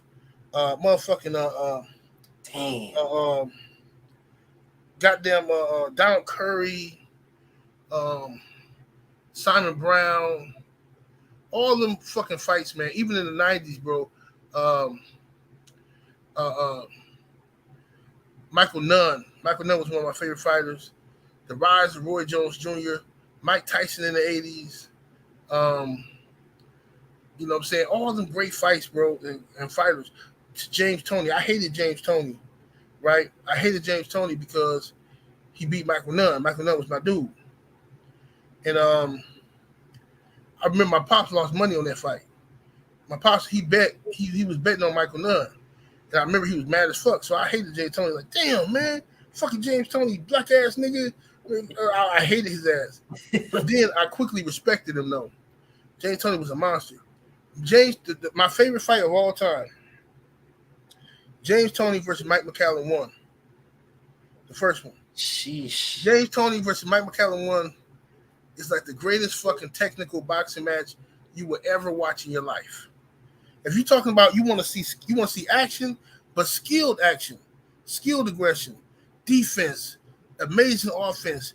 Each one of them it's like, man, it was fucking beautiful, that fucking fight, bro. They should have had that fight on YouTube somewhere. The first one, they fought 3 times. Yeah. If you watch the first one, man, that was high level boxing, bro. That's what boxing is. It's about. So then that era, and then the era of the early 2000s, where De La Hoya versus Mosley, when Mosley moved up. Yep. Mosley jumped past 140 and came from 135 to 147.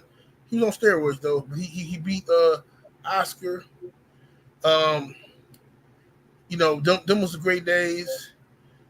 Everything about the early 2000s was beautiful, except for Mike Tyson being a shell of himself. That shit irritated me because I lost so much money on Mike, bro. I lost so much fucking money. I'm a loyal Mike Tyson fan, bro. Man, Mike Tyson versus Lennox Lewis, man. Oh my god! You bet on that? Hell, I bet on it, bro.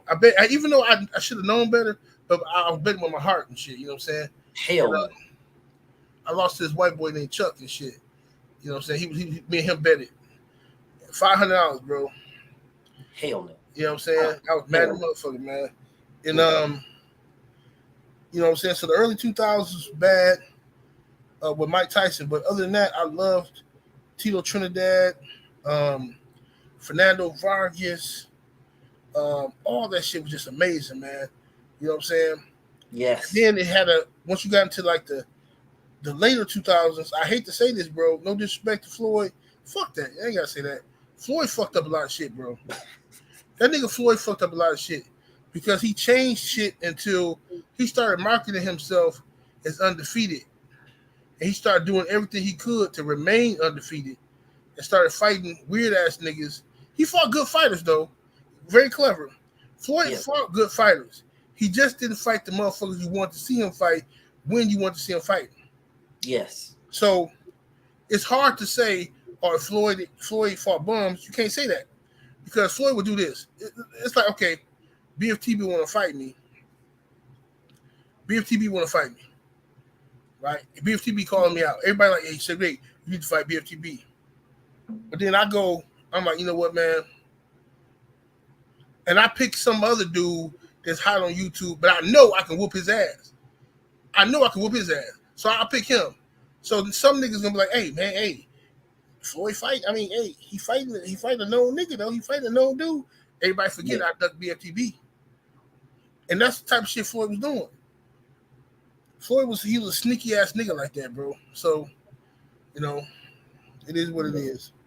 So how would you rate this to that?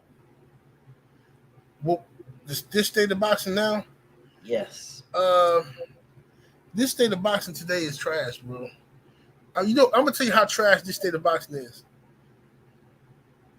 We're excited about getting Earl Spence versus Terrence Crawford.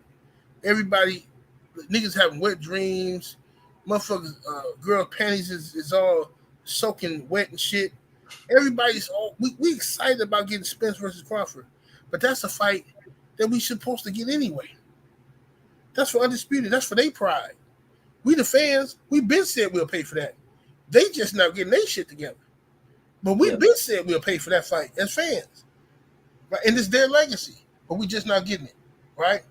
Yeah. So we all excited. Wilder versus Joshua. A fight that should have been took place just might be happening now in December. Right? The end of the year. Yeah. Right. Tank Davis versus Devin Haney may happen, possibly, which I don't think it will, but just say may happen. Okay. And niggas is like, oh, this the best year of boxing ever. That's how you know boxing sucks. If we get anything we want, niggas like this the best ever. Like, bro, come on, man. That's like your girl putting you on pussy punishment for 4 months. And then all of a sudden she decided to suck the shit out of your dick. You like, oh, that was the best head ever. No, it wasn't.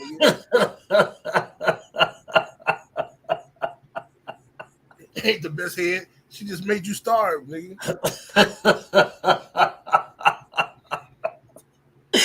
You know what's so crazy, bro? Motherfuckers don't look at it that way, bro.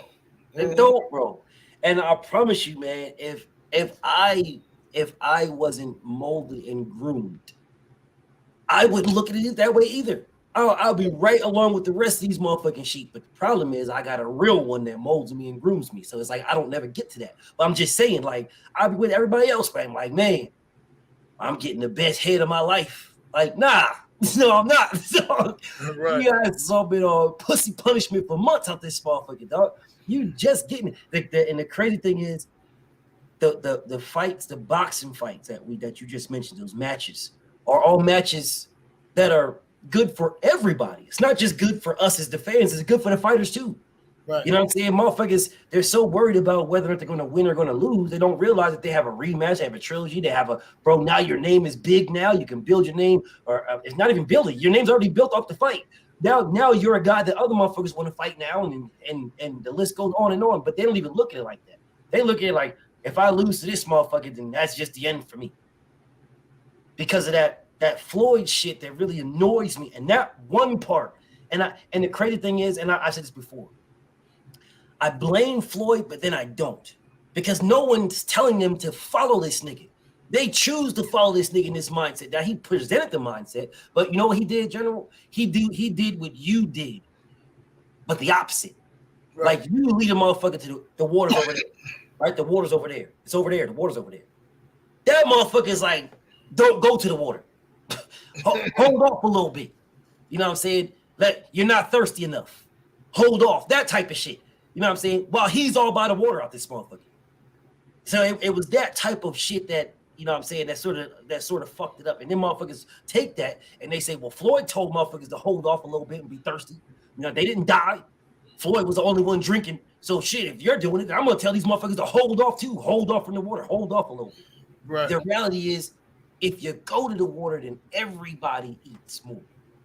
Everybody drinks more. Everybody's more healthy. The sport of boxing itself is more healthy. You know, a lot of people will look at this year and say, like you said, this is the greatest year of boxing. You know, you got Tank versus Ryan. You might get Tank versus Devin. You might, which again, I don't think. I told Dev I don't think that shit's gonna happen. You know what I'm saying? But whatever. You might get Champ versus Big Feminine. You know what I'm saying? You might get you're getting Errol Spence, Terrence Crawford. You might get Canelo Alvarez and Benavidez. All these mights. But the thing about it is, bro, this would have been a regular year back then, bro. Yeah. There was multiple fights going on throughout the motherfucking year back then. That's facts. It would have been a regular year in a healthy state of boxing. That's a regular fucking year. But when you get used to, when fans get used to being mistreated, you know what I'm saying? Like if I tell a girl, if I never buy her flowers, never buy her candy, and I always dog her out. I might fuck her good, but I always dog her out. Oh, you ain't shit, girl. You need to wash your pussy. You need to do something with that hair. Take that bonnet off your fucking head, bitch. God damn. Every time I walk in this motherfucker, it's stinking this motherfucker. Bitch, clean up. I can dog her out. I can fuck up her self-esteem. But one day I come home, I was thinking today, man, I miss you.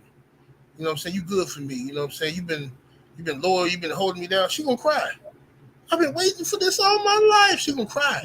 She gonna be so happy that I said some nice words to her and shit. You know what I'm saying? And that's how boxing fans act. Yeah. You know, we so happy that we might get some shit. Like, bro, I'm not no fucking desperate ass bitch. I know what the fuck going on out here. Damn, that's crazy that you say that, dog. We're happy as a motherfucker that we might get some shit. Right. That's fucking crazy. If you think about that in itself, bro, you're happy you're not happy you're getting it. You're happy at the thought of getting it. Right. God damn, dog. Yeah, you know, when you think about that, your daddy might come see you on your birthday. He might. You know your daddy in town. Your birthday, like my birthday tomorrow. Hey, your birthday tomorrow, you know your daddy in town. So, you know, you get all worked up. Oh, man, Pops will tell you, come see me. Pops will come see me tomorrow. Then tomorrow come around, your aunties, everybody over there. Your daddy somewhere fucking with some trash-ass bitch. He ain't thinking about your ass. He called you, though, the day after your birthday. Hey, boy, hey, happy birthday. I left something for you with your mama, you know, a couple dollars and shit like that there, you know. And that's what be happening. That's the fucked up shit that be happening. That's why these niggas hate my guts. You know what I'm saying? They hate my guts, bro. I'm gonna tell you the real. I'm gonna tell you reality, bro. In reality, the shit that we accept in boxing is fucking disgusting. If fans got together, we can put all these motherfuckers out of business and get the fights we want. But fans don't want to stick together, bro. How do you fix that? Can't fix it, bro. I thought the LDBC was a great idea. It is a great idea. But the problem is that the promotional companies have the ability to pay bots. They can pay bots. They can pay coon-ass niggas to go against the grain. It's the same as like anything else. Fucking slavery, goddamn anything, any political movement. The U.S. government pay fucking they pay fucking renegades and rebels and shit to be against the movement. That's what happened. A lot of these weird ass dudes on YouTube, some of these niggas making chump change, $300-$400 just to talk shit about us. Facts. But they happy because that's all they can get. You know, they oh shit, $300, shit. I fill up my gas tank and my girl gas tank. Hoe ass niggas, you know what I'm saying? Stupid shit. And it just makes me think about something that I had hit you up with a couple years ago, and it hasn't happened to me since, but it happened to me a couple years ago when Wilder was hot and heavy, like he was popping. Them motherfuckers hit me up and offered me 50 racks to shit on that man. They offered me 50 racks, dog. They just wanted me to just change my shit, just start shitting on the champ, just start downing them, start degrading them, put the man down. You know, you're bigging him up too much. $50,000 to disrespect, just to down him. Right. And it's like, wow, bro, that right there is what made me go harder. Because it's like, all right, if you're offering me, I didn't even have 5,000. I think I did have 5,000. I think I had 5,000 followers at the time. But still, you offered me this. I'm just sitting here imagining what they offered other people. Yeah. You're offering me 50 racks. Disrespect the man, to just turn my page into downing, and that made me look at people differently, bro. It made me look at these channels where I look at them and I like, man, you was rocking with this person, or rocking with that person, or rocking with this person, and then all of a sudden, now, bam, now you got better video gear, and now you got better. Your page looks better, but now you're shitting on this guy. Now I don't know for sure if the niggas was doing that, but that's what it made me think. Yeah. It's like, bro, like that's I'm sitting here like, wow, bro, like, and I know a sucker nigga would have took that. Oh yeah, some niggas took that money, bro. Think about this. Before, I know what time you're talking about. Yeah. Before Wilder Fury 1, yeah, is when they really started pushing their campaign, and the people that was behind that was MTK Global. MTK Global, but they used they outsourced their shit to people who couldn't link it, who they thought couldn't be linked to them. MTK Global sent. I got all that shit. I got all the emails, everything, bro. Danny Canahan and them motherfuckers and dirty shit, mob motherfuckers, right? They knew we fuck with Wilder, and what they wanted to do was break Wilder's spirit by having his own people turn on him, right? Savagery. Yeah. Do you know what kind of coon you gotta be to do that kind of shit, man? They ain't got enough money to make me do no shit like that. Nah. Bro, they offer you 50, that's good money. They offer me 75. And they know I got direct contact with them. So if they offer you 50, but that tell you your value though. That tell you your value. Cause they like, okay, we gotta get this thing. Some of these other niggas turned for a couple thousand, bro. I know some I ain't gonna say the names. Some of these other niggas turned. You go back and look, all y'all in the chat. Go back and look at Wilder Fury 1. And remember how people was acting towards Wilder. And look at Wilder Fury 2. And look at, as soon as Wilder lost that fight, watch all the people who were supposed to be Team Wilder immediately flipped and started going hard. I mean, going hard in the paint, shitting on Wilder. Yeah. They took that money. A lot of it. That shit was it. And see, that's the thing. And I think had I not had the grounding that I did, because I was grounding, you know, I came from a tree, like I came from something. If I'm flapping in the wind and I don't know any better, you know what I'm saying? I'm pretty sure a lot of motherfuckers that were in that position. Hey, look, they in the chat now. Look at hello, MTK Global. Hello there. aren't y'all still hiding from the U.S. government? Them motherfuckers, as soon as I mention their name, they show up, bro. Talking shit. Get the fuck out of here, bitch. I ain't scared of you motherfuckers. I'm a gangster for real in America. I ain't never been scared of no Irishman in my whole motherfucking life. Get the fuck out of here, bro. It's funny though that because I got 2 pages going live right now, actually 3. Facebook and then 2 YouTube pages. So it's like funny. They'll pick a page to go to write some goofy shit, right? They'll pick a page to go to it. Like, come on, dog. Come on. Hey, listen, bro. At this particular point in my social media boxing type of life, bro, you really can't fuck with me. Like, in all honesty, you really can't fuck with me, bro. Like, you really can't fuck with me. And the guy that got me to where I'm at, like, you really can't fuck with him. So it's like, I am a branch off of the tree. You know what I'm saying? And I remember I used to sit in your comments. And this is why one of the reasons why you got me, you coached me into doing this shit. Because I used to sit in your comments and the trolls that used to be, I used to light they ass up. But it wasn't like how I'll cuss the motherfucker out now. I don't really give a fuck. But there, I was always in my mind, I don't know how hard in the pain I can go because this is this man's page. I don't know how hard, you know what I'm saying? So it was more of a knowledge type of base type of evisceration. But shit, now at this point, bro, man, I'll beat a nigga to the white meat at this point, and it's no remorse. Right. No remorse. But hey, you know what's funny? Yeah. What's popping? You know the funniest shit is, like, this the funniest shit. I want all y'all trolls to listen to this. Real talk. The funniest shit to me is when I hear people talk about BF like he a little dude, right? They like, I'll beat his ass. That little motherfucker. I'm like, what the fuck they talking about? Bro, look, BF on camera, he looks like he's about 200 pounds or less. He look like an in shape, 200 pounds or less in shape guy. You meet this nigga in person, bro. This nigga came walking up them stairs. I said, what the fuck? Yo, this nigga on steroids. Get this nigga out of here. Yo, this nigga on steroids. This nigga BF on juice. This nigga BFTV big as a bitch, bro. Big as a motherfucker. And nigga, but on camera, I don't know why he looked like an average sized guy on camera. And when you see this nigga in person, you like, yo, what the fuck?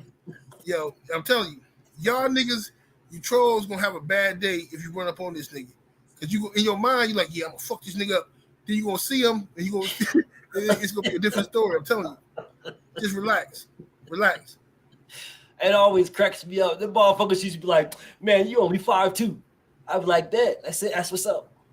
That's what's up, man. I'm 5'2". That's what's up, bro. 5'2", $150. That's me all day, every day, man. Solid 5'2", $150.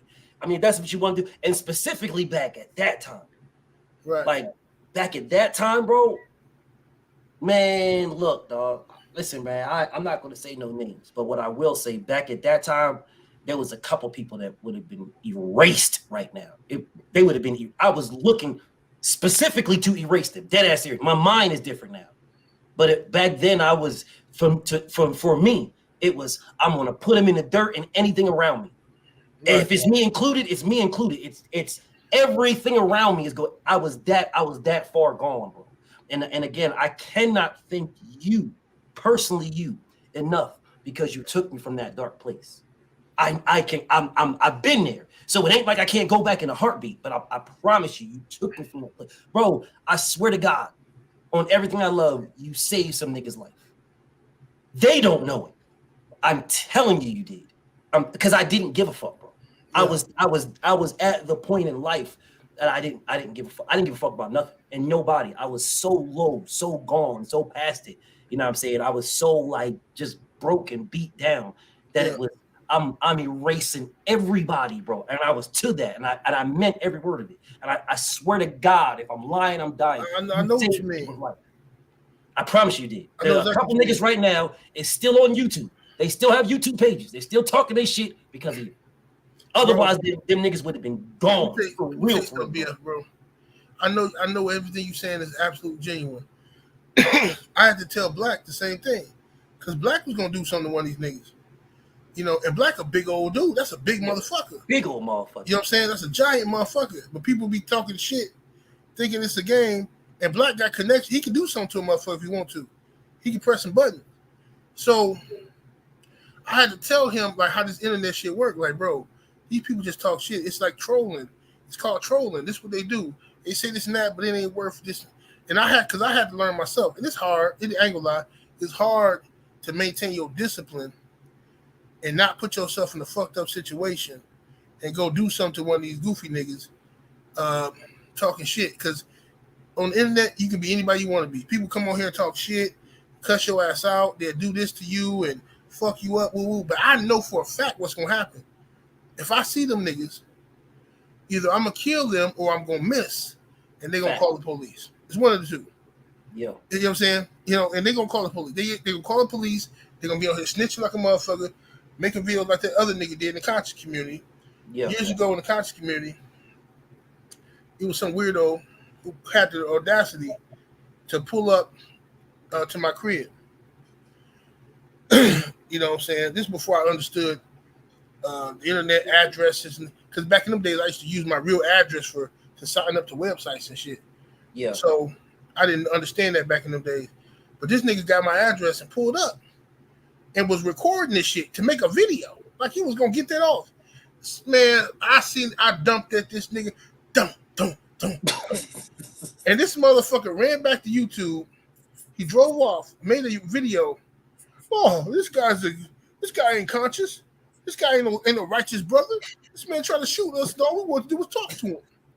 He tried to flip it on me like he pulled up in front of my house to have a good, healthy conversation about blackness. Like, nigga, are you out of your fucking mind? My kids live here, nigga. You pull up in front of my house, I'm killing your ass. What the fuck are you doing? Weird ass nigga. Yeah, dog. And the crazy thing about it is, though, General, bro, I'm still on that type of time. That's the problem. And I'm not like I'm out of it, but the time is still on my watch. Mm-hmm. Like, yeah, I'm out of it, but it's still there, bro. And it's I recognize it from time to time. I'm way better than what I am now because a lot of this, what people don't, bro, this has been therapy. This is therapy for me. Real shit, this is therapy. My PTSD is so fucking bad. Like, this shit is real life therapy for me. And, you know, because leaving out of the military, how it went down, it's like you just out in the cold. Just bam, that's it. You're just there. They just stop. You just there. So everything that's going on in my mind, all of this stuff that's in my head, everything that's there, I have no out. I have nothing, bro. Nothing. Like, I promise you, bro, and I can't thank you enough because by putting me on the path that I am on now, you saved a lot of lives and not just mine. I swear to God, bro. I swear to God, not just mine. I already know. Because there was about to be a plethora of erasures because I didn't give a fuck. You know what I'm saying? And you got a cousin that's an asshole killer. A dumbass killer. They don't know that, though. Oh my God. That's a whole other story. I'm gonna hold that one. That's a whole other story, but I'm gonna keep that one. But I was in, man, you saved a lot, bro. Not just me. I promise you, I swear to God, not just me. But this, you giving me by talking me into doing this, you put me in a position where I can have therapy. This is my therapy. You know what I'm saying? I can get here and I can do this now, and I can talk and I can vent this. You know what I'm saying? And I can focus my energy and my attention and my mind, and I can focus all this stuff on this because of the direction that you pointed me in. And I don't give a fuck. I don't give a fuck who says what. No one will ever be able to check that. Never. I don't give a fuck what they think or what. I don't give a fuck. No one will, because I know what you did for me. You know what I'm saying? So I could give a fuck what anybody thinks. I could give a fuck about. I could give a fuck about none of that. I got no problem saying none of this because I know where I would have been at, and I know where people would have been at. You know what I'm saying? So I got no issues with none of that, bro. I just know this is therapy for me. You know what I'm saying? And I'm super grateful. Every time I can get on the internet and speak about it. And I don't want to do this shit all the time. But then it's like, man, I'm drawn back to it, bro. Like, how the fuck do you do this shit as much as you bro used to do lives 2 times a day? Yeah. 2 times a day and videos, multiple, sitting outside at the lake and shit. Multiple, 2, 3 videos a day, and then like, how the fuck? That's right, bro. Because it's therapy, like you just said. Like, I go through shit too. I go through shit, and I have my moments where I'm like, in a bad place, where you know, just back when I used to watch hater videos, which I don't watch no more. You know what I'm saying? I stopped letting them motherfuckers invade my peace. But when people used to send me shit, hey man, you need to respond to this nigga. This nigga talking that shit. And then my street reflexes will come back. I get that itch. And I'll be like, man, this nigga, he ain't that far from me. It won't even cost me nothing but like $4,500. I can end this nigga shit. You know what I'm saying? 35. Like easy. He don't know it though. But then I'm thinking about it like, okay, what if I get caught? What's the consequence? What if the nigga I sent down there to do it get pulled over or some fuck shit? What if something happened and this nigga tell on me? Now everything I built is gone over a fuck nigga on YouTube talking shit. Yeah. Like, is it worth it? I gotta ask myself that. Is it worth it? If a nigga ain't stopping my money and he's not affecting the way my wife love on me, the way my children love me, he's not affecting nothing that really matters. Fuck this nigga then. Let him talk whatever the fuck he want to talk. The only people who gonna believe him is a nigga who hate me anyway. I hate that bitch ass nigga. You know what I'm saying? So I don't give a fuck. I done did a lot of shit to help a lot of people, and they ungrateful. I done took dirty, homeless bitches that didn't have shit and made their asses something and had them in a position where they could be independent and make big money, and them bitches, you know, they ain't shit. They motherfucker now they mad at me. Cause I won't simp and kiss they motherfucker like fuck these hoes. Fuck these hoes and fuck these hoe ass niggas. How the fuck do you compartmentalize that, bro? Because it's like as many motherfuckers as you deal with, as many motherfuckers as you fuck with. How the fuck do you say, all right, this nigga's like all these other goofy ass niggas, this bitch like every other bitch? Like, how the fuck do you get past that? Well, what I do is, man, in every relationship I come into, I expect betrayal. Right? I harden my heart in every relationship. Whenever I meet somebody, oh, Sydney, what's up, bro? I fuck with you heavy, woo woo. I hear him talking, but in my mind, I'm like, yeah, right, nigga. You gonna kill me. You gonna try. Yeah. And that's just my old street reflexes.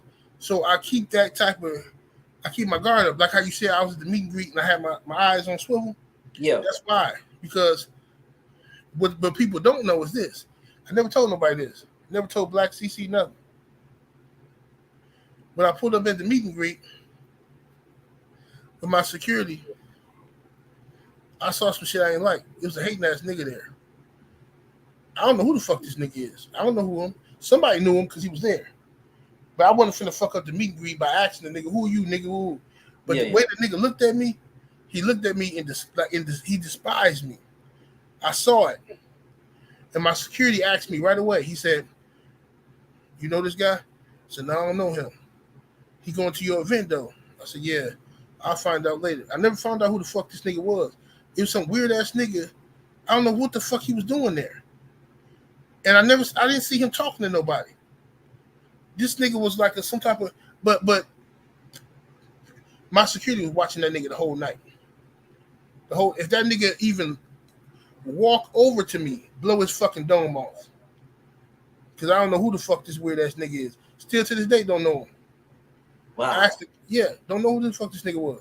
But he looked at me like he wanted me dead. And we talking about outside the meet and greet when I was getting out the car. Damn. Yeah. Who the fuck is this nigga? Why is he here? Police ass nigga, bro. That nigga, I'm convinced that nigga worked for the government or some shit. I don't know who the fuck that nigga was. Dang, but I got the vibe right away. I don't know who the fuck this nigga is. So I always look at people. I don't trust motherfuckers easy. You know what I'm saying? Yeah. You know what I mean? If I get in your car, I trust you. Yeah. You know what I'm saying? That's why the only motherfuckers I rode with was you, Junior, and Brent Fox. Yeah. Yeah, that's true too. Now that I think about it, that's true to the motherfucker. Because it was like, man, I'll wait for the homie. I'll wait type shit. Right. Yeah, that's true. Yeah, I'll be sizing shit up. I didn't even think about that. I didn't even think about it. I just thought, you know, shit, you just wanted to roll with me. I wasn't even thinking about it. Dead ass serious. You know what I'm saying? Because it's crazy because, like, you had a good time, but I think it was, like, not as good as you could have. You know what I'm saying? It was like you had a good time, but it was like you didn't go, you know what I'm saying? You didn't it was like you was still on edge, sort of. Like I could still tell, even towards the end of the night, bro. I could still tell. It was like, man, it was like, sort of standoffish a little bit, but I could tell it was still good. But I was always ready. I'm gonna tell you that from the jump, bro. I was ready from the jump. From the jump. Even when I was walking up, niggas was looking at me crazy because I had my BFTB shit on when I was walking up, because I parked in the garage and then I walked down the street a little bit. I walked in the street to it. So motherfuckers was looking at me all funny. I'm walking in the street looking at them. I'm looking at them like, bro, I'll be in so much of a wish factor, and I don't be wanting to, bro. But I know where my mind goes immediately, man. And it's just like, the fuck you looking at, dog? You know what I'm saying? Then it's like, nah, I like your shirt, homie. Like, yeah, that's what's up, man. That's what's up. Right. Yeah, serious like that. That's what's up, man. That's what's up. I appreciate it, dog. And then I just keep going about my business. But in my mind, I'm thinking to myself, I'm gonna have to knock this nigga the fuck out immediately. And then once I do, it's a wrap. Cause I ain't going to the meeting. Niggas, I'm like, yo, where BF at? Like, hey, man, I don't know, but somebody in the middle of the street, all kinds of fucked up, dog. I don't know who that nigga is. That nigga's all kinds of fucked up. I'll just go home. Like, damn, shit. Hey, man, hit me up later on, bro. I'll show up. It was a time, bro. I'm just, and it's crazy, bro, because I don't want to be like that, man.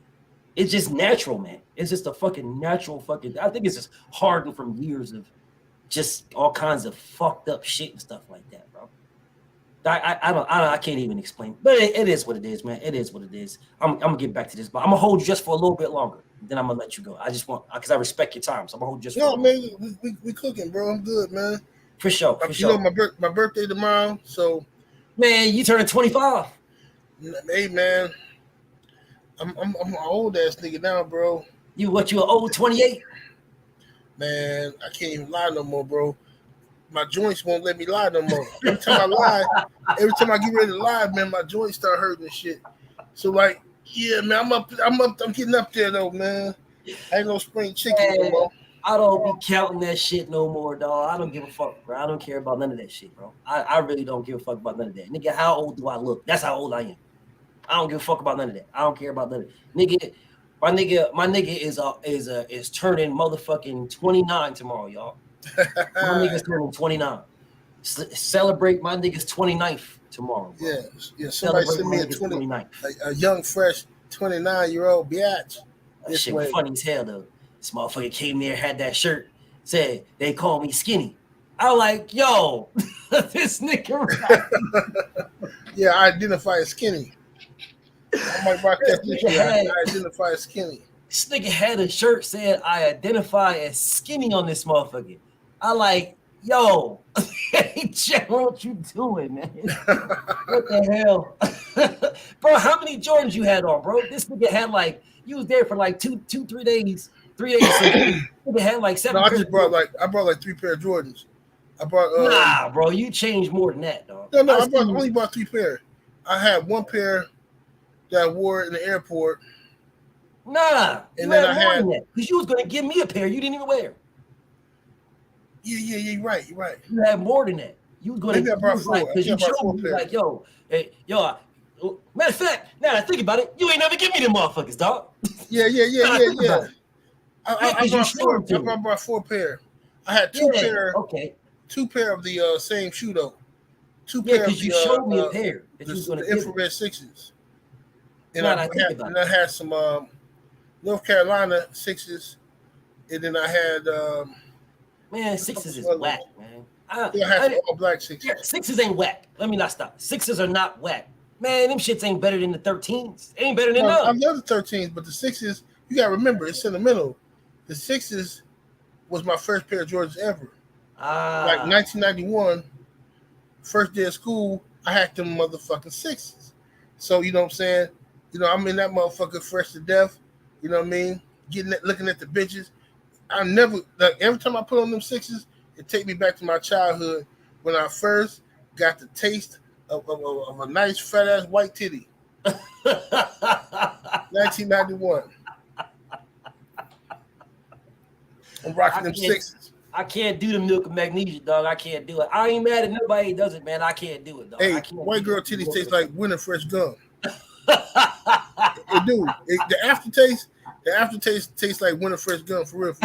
I think they developed winter fresh gum from the aftertaste of white girl titties. I can't do it, dog. But it ain't fucking. It ain't. Now listen, do it ain't fucking with no black girl titties. I'm just telling you what it tastes like. That is what it is. I can't do it, dog. That is a taste I cannot partake in. I don't even know what it is. I just can't do it, dog. It's never in my life, bro. Never in my life, and I got no beef with nobody like you that. have resisted the nectar. You good? Never in my life. You didn't eat from the tree. It's not attractive to me. No, I'm not knocking anybody. All right, so I don't want nobody to take it as disrespect, but I'm just not attracted. You know what I'm saying? I'm just not attracted, bro. Like it doesn't. Bro, I'm gonna tell you something, bro, about me. You know how much I love bitches, bro. Bro, I love bitches, bro. I love women, bro. I love women so much, bro. As long as she cool, I don't like no goofy dumb bitch. Yeah. But I like skinny bitches, fat bitches, thick bitches. Bro, even like niggas be talking about Lizzo. Nigga, I'll fuck the dog shit out of Lizzo. Nigga, Lizzo talented. She's sexy. She confident. Nigga, I love women, bro. I love all them bitches, bro. I feel like my dick should be like shared with all women. They all have a piece of it. I can't do it, dog. I can't do it, dog. Oh, you tripping? I can't do it. Send them bitches my way. I can't, dog. Man. Listen, bro. I can't eat fat. You know what I'm saying? Like in real life, I trim that shit off. I'll trim it off my meat and everything, bro. And it's like when I can't do it, dog. It's like I'll be like, Lizzo, man, I bet you Lizzo got some fire, boy. I bet you that bitch. She because ain't nobody touching it. Huh? Ain't nobody touching it. That's why it's fire. Ain't nobody doing nothing. Hey, I'll be the nigga to touch it. Lick on it too. Nah. I can't. Bro, what about glitter? What's her name? What's the glitter? Glitter? Who's glitter? The biggin from that show. What that show? Hold on, who that girl from Glitter? What's the girl name from Glitter? What's the girl? Y'all know who the girl named from Glitter? Who what the about girl Ice Spice? Will you smash Ice Spice? Ice Spice. I mean, she's pushing it, but yeah, she not. I mean, she get. Yeah, Ice Spice, man. You know what with her? She get it. Smash the gas on Ice Spice. I mean, I wouldn't. I motherfuckers is gassed up for Ice Spice. Like she just the diamondest motherfucker. She motherfucker ain't the Precious. That's that motherfucker. Precious. Oh, you talking about Precious? Yeah, no, Precious. I want to fuck Precious though. No, hell no. Big girls need love too, bro. Precious is not like Lizzo, bro. Big girls need love. Lizzo is fine. She just she's a big girl. Big girls need love, General. Nah, bro. Precious is different. Nah. Precious is. If I had enough 1738 in me, I would bless her. But I'd let her suck my dick. I would go ahead and let her suck it. Big girls need love, General. Yeah. She needs love. She can suck my dick. That's it. She gets nothing from me. Absolutely nothing. Nothing. She can suck my dick. Precious can suck my dick. And the reason I say that is because I can stay hard with her sucking me. Now, once she stopped and she turned around, and like once I gotta make that transition to the, it's gonna fall limp. It's gonna fall limp. I ain't gonna be able to recover. So she gotta stay doing her job. No, I can't do it. No, dog. No, that shit wouldn't work either. No, because the only thing I would see is Jabba the Hutt. That's just like, nah, bro. Man, I can't. Tripping, bro. I gotta take y'all around some cold. I know some cold ass fat bitches, bro. I'm gonna take y'all niggas around. BF, this is our mission next year, homie. Next spring or fall, not the summertime because it'd be too hot out here in Milwaukee. Spring or fall, bro. Come fuck with me. I promise you, I'm gonna take you around some fat bitches. They're gonna pay you good and suck your dick good. I bet you. You gonna be like, hey, General, I ain't know she was gonna give me 50 G's. Yeah, because that's what. Yeah, watch what I tell you. Watch what I tell you. All you gotta do is smash the gas on them. I feel like my mouth tastes like it's bitter. It's like no, see, that's the wrong type of fat bitches, bro. They ain't the right. You talking about broke fat bitches? I'm talking about fat bitches with money. Fat bitches with money don't taste nasty. They taste good. You talking about them dusty bitches that be wearing bonnets and shit. Fat bitches with money taste good. The type of bitches that take 3 showers a day. Oh yeah, that's what you need. Dog. Hey, listen, bro. You never steer me wrong in my life. You know what I'm saying? You the general for a reason, bro. Yeah, he And gonna I see. Watch. follow Y'all remember orders. this? Somebody just take a screenshot of this, because next year I'm gonna hook BF up with a big girl. I ain't gonna call her no fat bitch. She gonna be a big girl, and you gonna see BF gonna be like, "Hey man, General was right." Hey, look, listen, man. Like I said, I follow orders. Very good at following orders. Wow. This is there. You know, when you try to feed a baby some food, and they just be like, they just be doing Right, it. because they won't taste it. That's why. But as soon as they taste it, like, they're good. This peanut butter and jelly. You know what I'm saying? It's peanut butter and jelly time. I don't know. I can do it, man. Hey, listen, bro. You never steer me wrong in your life, man. You always steer me in the right direction. It's just, bro. It put a bubble in my stomach. I'm just like, bro. You do realize even when I get steak, bro, I cut the fat off. Like real shit, I'll cut it off, bro. I can't eat that shit, bro. Because you different, bro. You were like a super healthy guy. You know what I'm saying? You know, but see, this is the thing, bro. This is what you haven't learned yet. You'll learn it though. Big girls, the good ones. I ain't talking about just no average big girl, but the big girls. And I use Lizzo because she's talented, she got money, she pretty, and she a big girl. Now listen, you get you a big girl like that, it's like the president of a bank or some shit. Take care of herself, got good credit, nigga. You ain't had no loving until you had some loving from a big girl like that, because they loyal as fuck. Them hoes always got bail money. You fuck around and fuck up your re-up, they got $15,000 in their savings, no problemo. How much you need? Easy work. Skinny bitch ain't got shit, bro. Skinny bitch ain't got nothing, bro. This bitch don't even eat nothing. Fuck that bitch. Bitch don't know how to cook. Skinny bitch can't cook nothing. Bitch know how to make some waffles. Bitch go in there.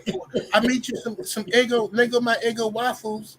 You want something? Like, bitch, they ain't split. Lego my Eggo waffles. Fuck you, whore. Get the fuck out of here. All right, look, now, dog. I'm gonna have to eat some cereal or something to get this taste out of my mouth right now. But listen, I hear you, bro. I do. I promise, man. Like I said, you ain't never steered me wrong. I'm just like, I need to eat some type of food that doesn't have nothing jiggly in it. Like Jello, I can't fuck with that. Let me ask you something, bro. What's the best steakhouse in Dallas? Perry's. Paris? Perry's, yeah, Perry's. Perry's or Paris? Yeah, Perry's. Perry's. Perrys. Perry's. They got do they got porterhouse cut or? Yep. Yeah. I just had one. Was it porterhouse cut? I think it did have a porterhouse cut. All right, well, I'm gonna go there. Let's make it our mission to go there. Meet and greet weekend. Because I'm gonna tell Tay I'm gonna take her to get a steak. So we gotta get a good steak. Take the beautiful Tay Brown. Yeah, Tay gonna come out there. Take the beautiful Tay. Tay's so beautiful. She's just a beautiful person. That'd be dope. Take the beautiful Tay. Take the beautiful Tay to Perry's. That'd be dope, man. Yeah. We'll go up in there. I'm gonna get Tay a nice steak. I'm gonna get me a porterhouse cut, mashed potatoes. That's a big ass motherfucking steak, dog. Oh, bro, trust me, bro. Come on now, bro. But listen, bro. I can eat a steak. I ain't gonna tell you because I don't want to embarrass myself. I can eat a steak, homie. I can eat a steak to the point where you stand up and you got lean back when you walk like Tony Soprano. And you walk out the door, and your stomach hit the door first. Boom. Boom. Watch out. Bro, I fucked the steak up, bro. I love steak. Nah, dog. I listen, bro. There's a cut. The porterhouse cut took me like 2-3 days to finish. Porterhouse, big as hell, for those who don't know, is a New York strip steak in a fillet. It's huge. It's like a T-bone steak without the fillet cut off. It's huge. It's giant. That's the porterhouse. So you know what's so crazy, Jennifer? You know what happened to me, dog? I'm gonna cap. Now we talk about porterhouse steak. This is what makes me think of this shit. Like, when I started bouncing back, right? I was bouncing back from where I was at, you know what I'm saying? When I was living in Baltimore. And I was talking, well, I wasn't talking to her, she was talking to me. You know, I started making money. Like I was making bread, bro. I started making like big bread. So now it's crazy because when you start making that big ass bread, all of a sudden motherfuckers see you that didn't see you before. It's like, man, I've seen this bitch all the time and shit. Now all of a sudden you see me out of nowhere because you see me going to, you know what I'm saying? I'm going to the crap table and I'm dropping 5,000-6,000 every time I go. You know what I'm saying? It's like now all of a sudden you want to talk to me and shit like that. And now all of a sudden it's like, oh, well, what's your name and that type of shit. And you know, this was like motherfucking 16? Right. Like 2016, bro. Like I'm still down, bro. I'm in a bad place. I'm trying to bounce. You know, I'm bouncing back. I'm getting bread now. I'm making money. And it's like all of a sudden now motherfuckers talking to me, having conversations. Now motherfuckers want to talk to me. And she was bad. She was bad. You know what I'm saying? But she tried to play me. Right. Definitely tried to play me, dog. She saw me dropping 5,000. So shit. Next thing you know, now she's, you know, talking to me while I'm gambling, rubbing on my arm and shit like that. I'm like, oh, she was bad. She was an older lady too. You know what I'm saying? So she took me, she wanted to talk to me. So, you know, whatever. And she took me to this place. I didn't know shit about like DC. It was like, it's right between, it's in like in the harbor. There's a casino. There's a casino down there right before you get to Washington, D.C. There's a casino. I forget the fucking name of it, but there's a casino down there because it got Horseshoe Live is in Baltimore. And then when you're going to D.C., there's another casino. It's a big casino down there. And there's a little plaza right there. But in that plaza, there's like fucking in that plaza, there's like a super expensive. Arundel Mills is live. That's live. It's not Arundel Mills. It's a different casino. MGM. That's it. The MGM. That's the one. The National MGM. That's the casino. And they have it's a ritzy ass little area right there. There's a steakhouse in there. Man, I went to this steakhouse with this bitch. Mind you, I had never had a porterhouse before. Never. Right. So she took me in this motherfucking steakhouse and shit. And I'm looking at the menu, and the menu didn't have a price on this motherfucker.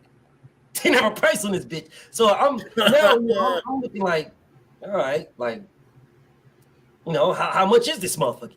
Man, I said, because the bitch kept telling me to get a porterhouse. Ordered some fucking bottle of fucking champagne or something. Man, I don't know what the fuck is going on, bro. I'm looking at this bitch. Right. Like, and then she went to order. She told me to order a porterhouse. So I went to order a porterhouse, and I asked the guy how much was it. Man, that motherfucker told me $175 for a fucking steak. Oh man, I was like, all right.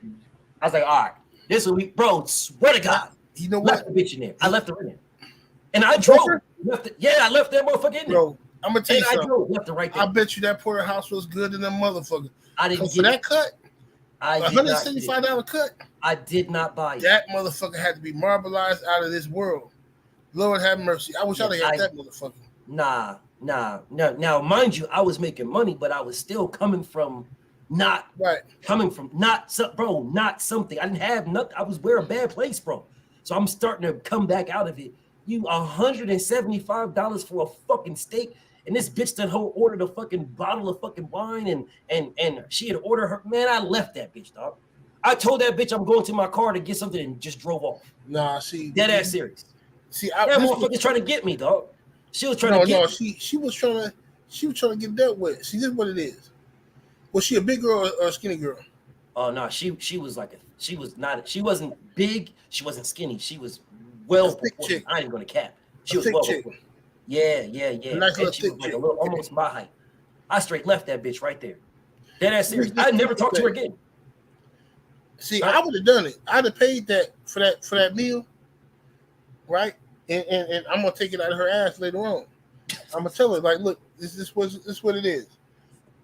We're gonna go back to the telly. If she give me any trouble, she tell me some shit like, see, on the way back from the telly, I'm gonna be driving. On the way from the restaurant to the telly, I'm like, yeah, Can't wait to get your ass up in this motherfucking room. I want to see what that ass do. I want to see what that mouth do. I'm gonna talk some shit like that. If she tell me anything like, "Oh, I wish I could because I'm on my period. I'm pulling over," bitch, get out. You're out of here. You're out of here right now. Now, if she tell me anything, I gotta pick up my kids. Can you take me by my house real quick? Any of that shit? No, get out, bitch. You done. You know what I'm saying? You done. You try to play me, bitch. You out of here. If she with the shit though, yeah, we gonna go back to that telly. It's going down. You know what I'm saying? I couldn't do it, dog. And the reason why I couldn't do it, man, because all I was thinking to myself is, I feel like I feel dirty, like I'm getting a prostitute or some shit. That's what it felt like to me. And I'm ordering my steak, which was a porterhouse. Yeah, $175 for mine. She ordered a filet something. So you ordered what you ordered. I ordered. You wanted me to order this. You ordered a bottle of champagne, bitch. Man, nah, dog. I felt grimy, dog. You want to know the most embarrassing shit I ever done, BF, in a restaurant one time? The most embarrassing shit I ever done before. I had this little broad. I was trying to woo her and shit, right? She was a new recruit, little young bitch, right? So she probably worth about, $100 meal, nothing more than that. You know what I'm saying? And I don't know what she can do just yet. Took this bitch to a restaurant, and I'm drunk already. So I tell the waiter, because I asked her what she want to drink. She said, "Oh, I like wine." I said, "Bring me your best bottle of wine." Now listen, me, the best bottle of wine, in my experience, when I'm dealing with that location, those type of places used to be like $500. Now I was prepared to spend about $500, right? So he bring me the wine. I ain't never heard of this wine. He opened it up. He poured the glasses. We sipping this shit. This shit real tart in the motherfucker. You know what I mean? Ugh. We having a good time. So halfway through the conversation, I realized this bitch ain't no good hoe. She ain't gonna work out to be a hoe. You know what I'm saying? Because she want a relationship. So this ain't gonna work out. So I'm like, okay, it's cool. Charge one to the game. Whatever. Bring me the check. That bottle of wine was $2,300. God damn. BF, you know what I did? You know what I did, BF, man? What you do? I left that bitch there. Did you pay for it? Hell no. I left that bitch right there. Nigga, I got up out of that bitch. And plus, that bitch thought my name was Dwayne anyway. That bitch thought my name was Dwayne. Nigga, I got up out that bitch. I ain't paying $2,300 for this bitch. You got me fucked up. I thought it would be like $500 or something. $2,300?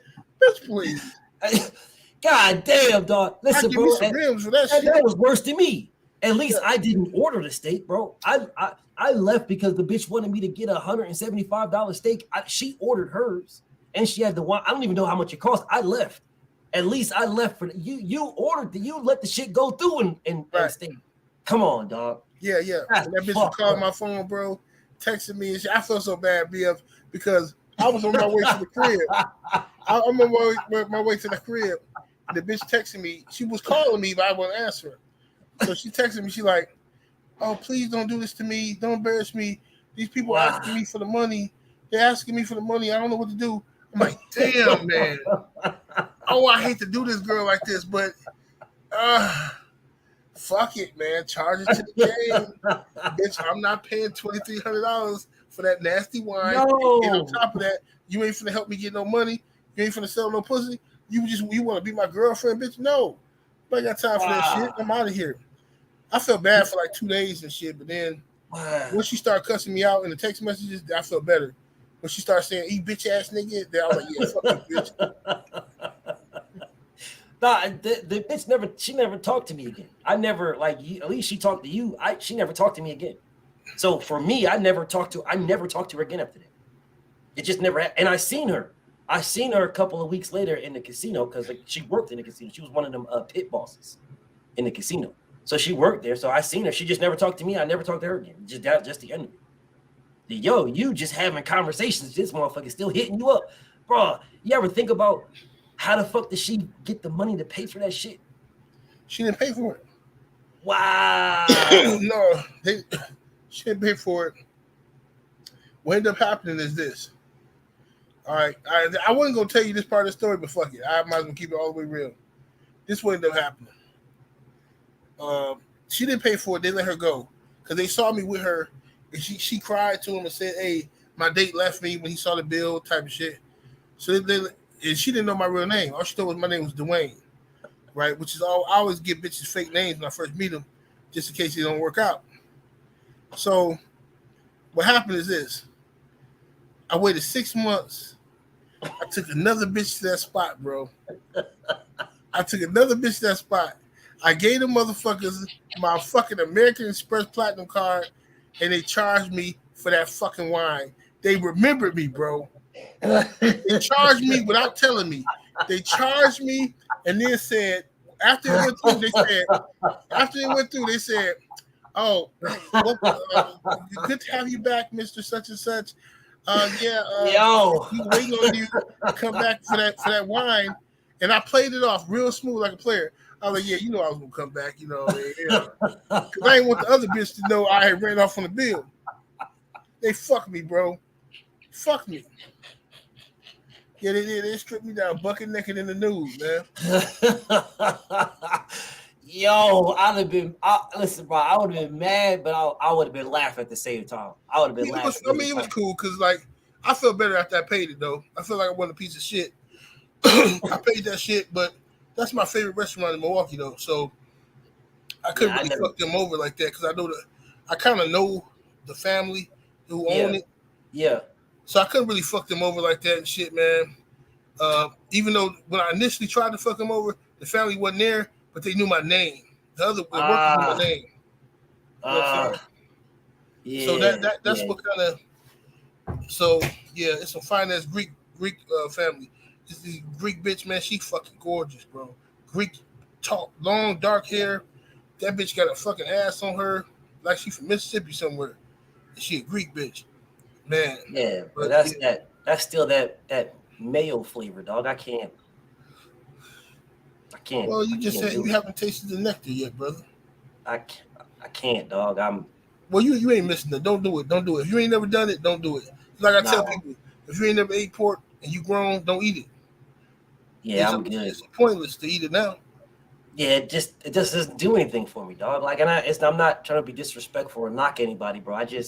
I see them and it's just like, what up, homie? Like, that's the type of time I'm on. Like, I see them, I'm like, what's popping with you, dog? What's the deal? You know what I'm saying?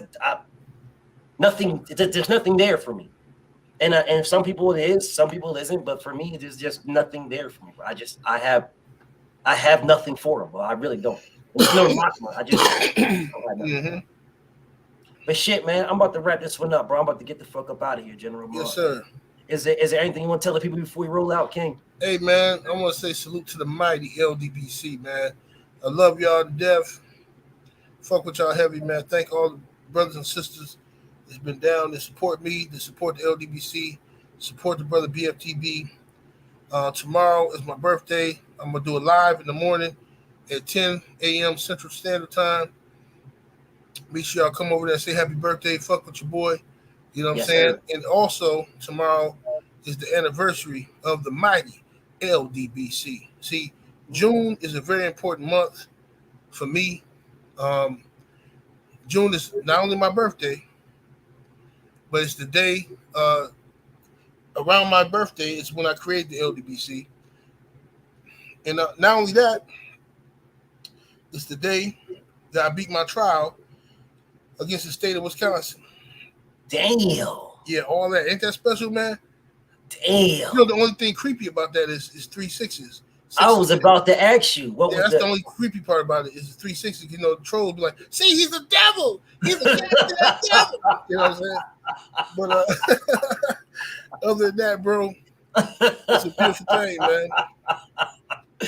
Damn, I was gonna ask you about that last one because I know it's June 6th, and what was I was gonna ask you about the last one, but damn, dog. Yes, sir, man. That's fucking crazy, man. But listen, man, I'm always honored to have the general in the building. I have no problem giving this man his flowers every fucking chance I get. You know what I'm saying? He know I got mad love for him. Yes, that's my brother. I love him to death. You know what I'm saying? And he already know it's loyalty over everything, bro. I'm a loyal nigga. That's my brother right there. I'm loyal to the soil. It just is what it is, man. And I appreciate him Appreciate you a million, bro. I know Man. whenever I hit you up, you always there, and it'll always be vice versa. You know what I'm saying? So with that, I'll let you go ahead and roll out. Peace and blessings to my brother, the General, bro. I'll see you tomorrow on your birthday, King. You know we're gonna go through and stud up on you. You know what I'm saying? And show you the love that you deserve. Much love to my brother BF, man. It's the first time I got to talk to BF on live without him saying, "Hey man, what you about to do?" Within the first 10 minutes, because BF don't like me coming on here. He be trying to protect me from his onslaughts. He be giving people the business. He don't want me around. Yo, you gotta understand, dog. I don't want. Listen, bro. Sometimes I'll be wanting to crucify a nigga. I don't be wanting you to be like right there, because then it puts you all in it too. Then motherfuckers like, oh well, BFTB and 7-8 jumped me and blah blah blah. Like, nah, I'm good.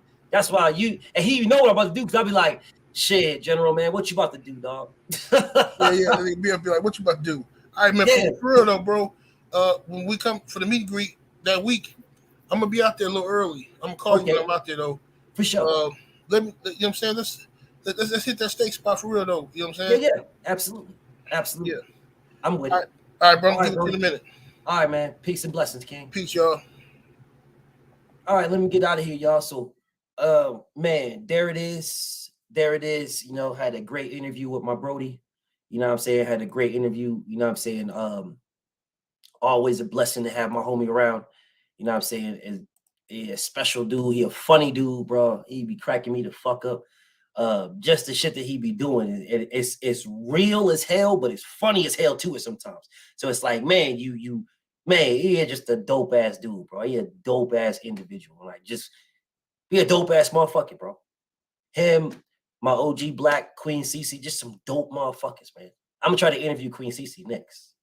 I'm gonna try to. She be busy as a motherfucker. So, you know, don't hold your breath, because she is a fucking mogul. She got so much shit going on. She a fucking mogul. But I'm gonna try though. You know, the worst case scenario, worst you're gonna get is a no, BF. But shit, I'm gonna try. So we'll see how that one plays out. But anyways, man, let me get the fuck up out of here. You know, it's 7:20. Got 10 more minutes, and then my brother KO is gonna be cooking, and I'm gonna be over there judging. So let me get the fuck up out of here, man. BFTB. Oh, hold on a second. My homie Chef talking about his fight party, bro. My homie Chef got a fight party. He got a fight party that he's doing for Errol Spence and Terrence Crawford, man. He got a fight party he's doing. Make sure you keep reminding me, homie, because anybody that wants to go that's in that area, go ahead and reach out to my homie Chef, you know what I'm saying, and go ahead and check him out over there, man. Check him out. Check out his fight party. I might swing through. But I don't know if I'm either going to be in Vegas or I'm going to call the fight, but one of the two. So we'll see how that one plays out, man. But anyways, let me get the fuck up out of here, y'all. BFTB, shout out to the mighty LDBC. I'm out of here, y'all. Peace and blessings.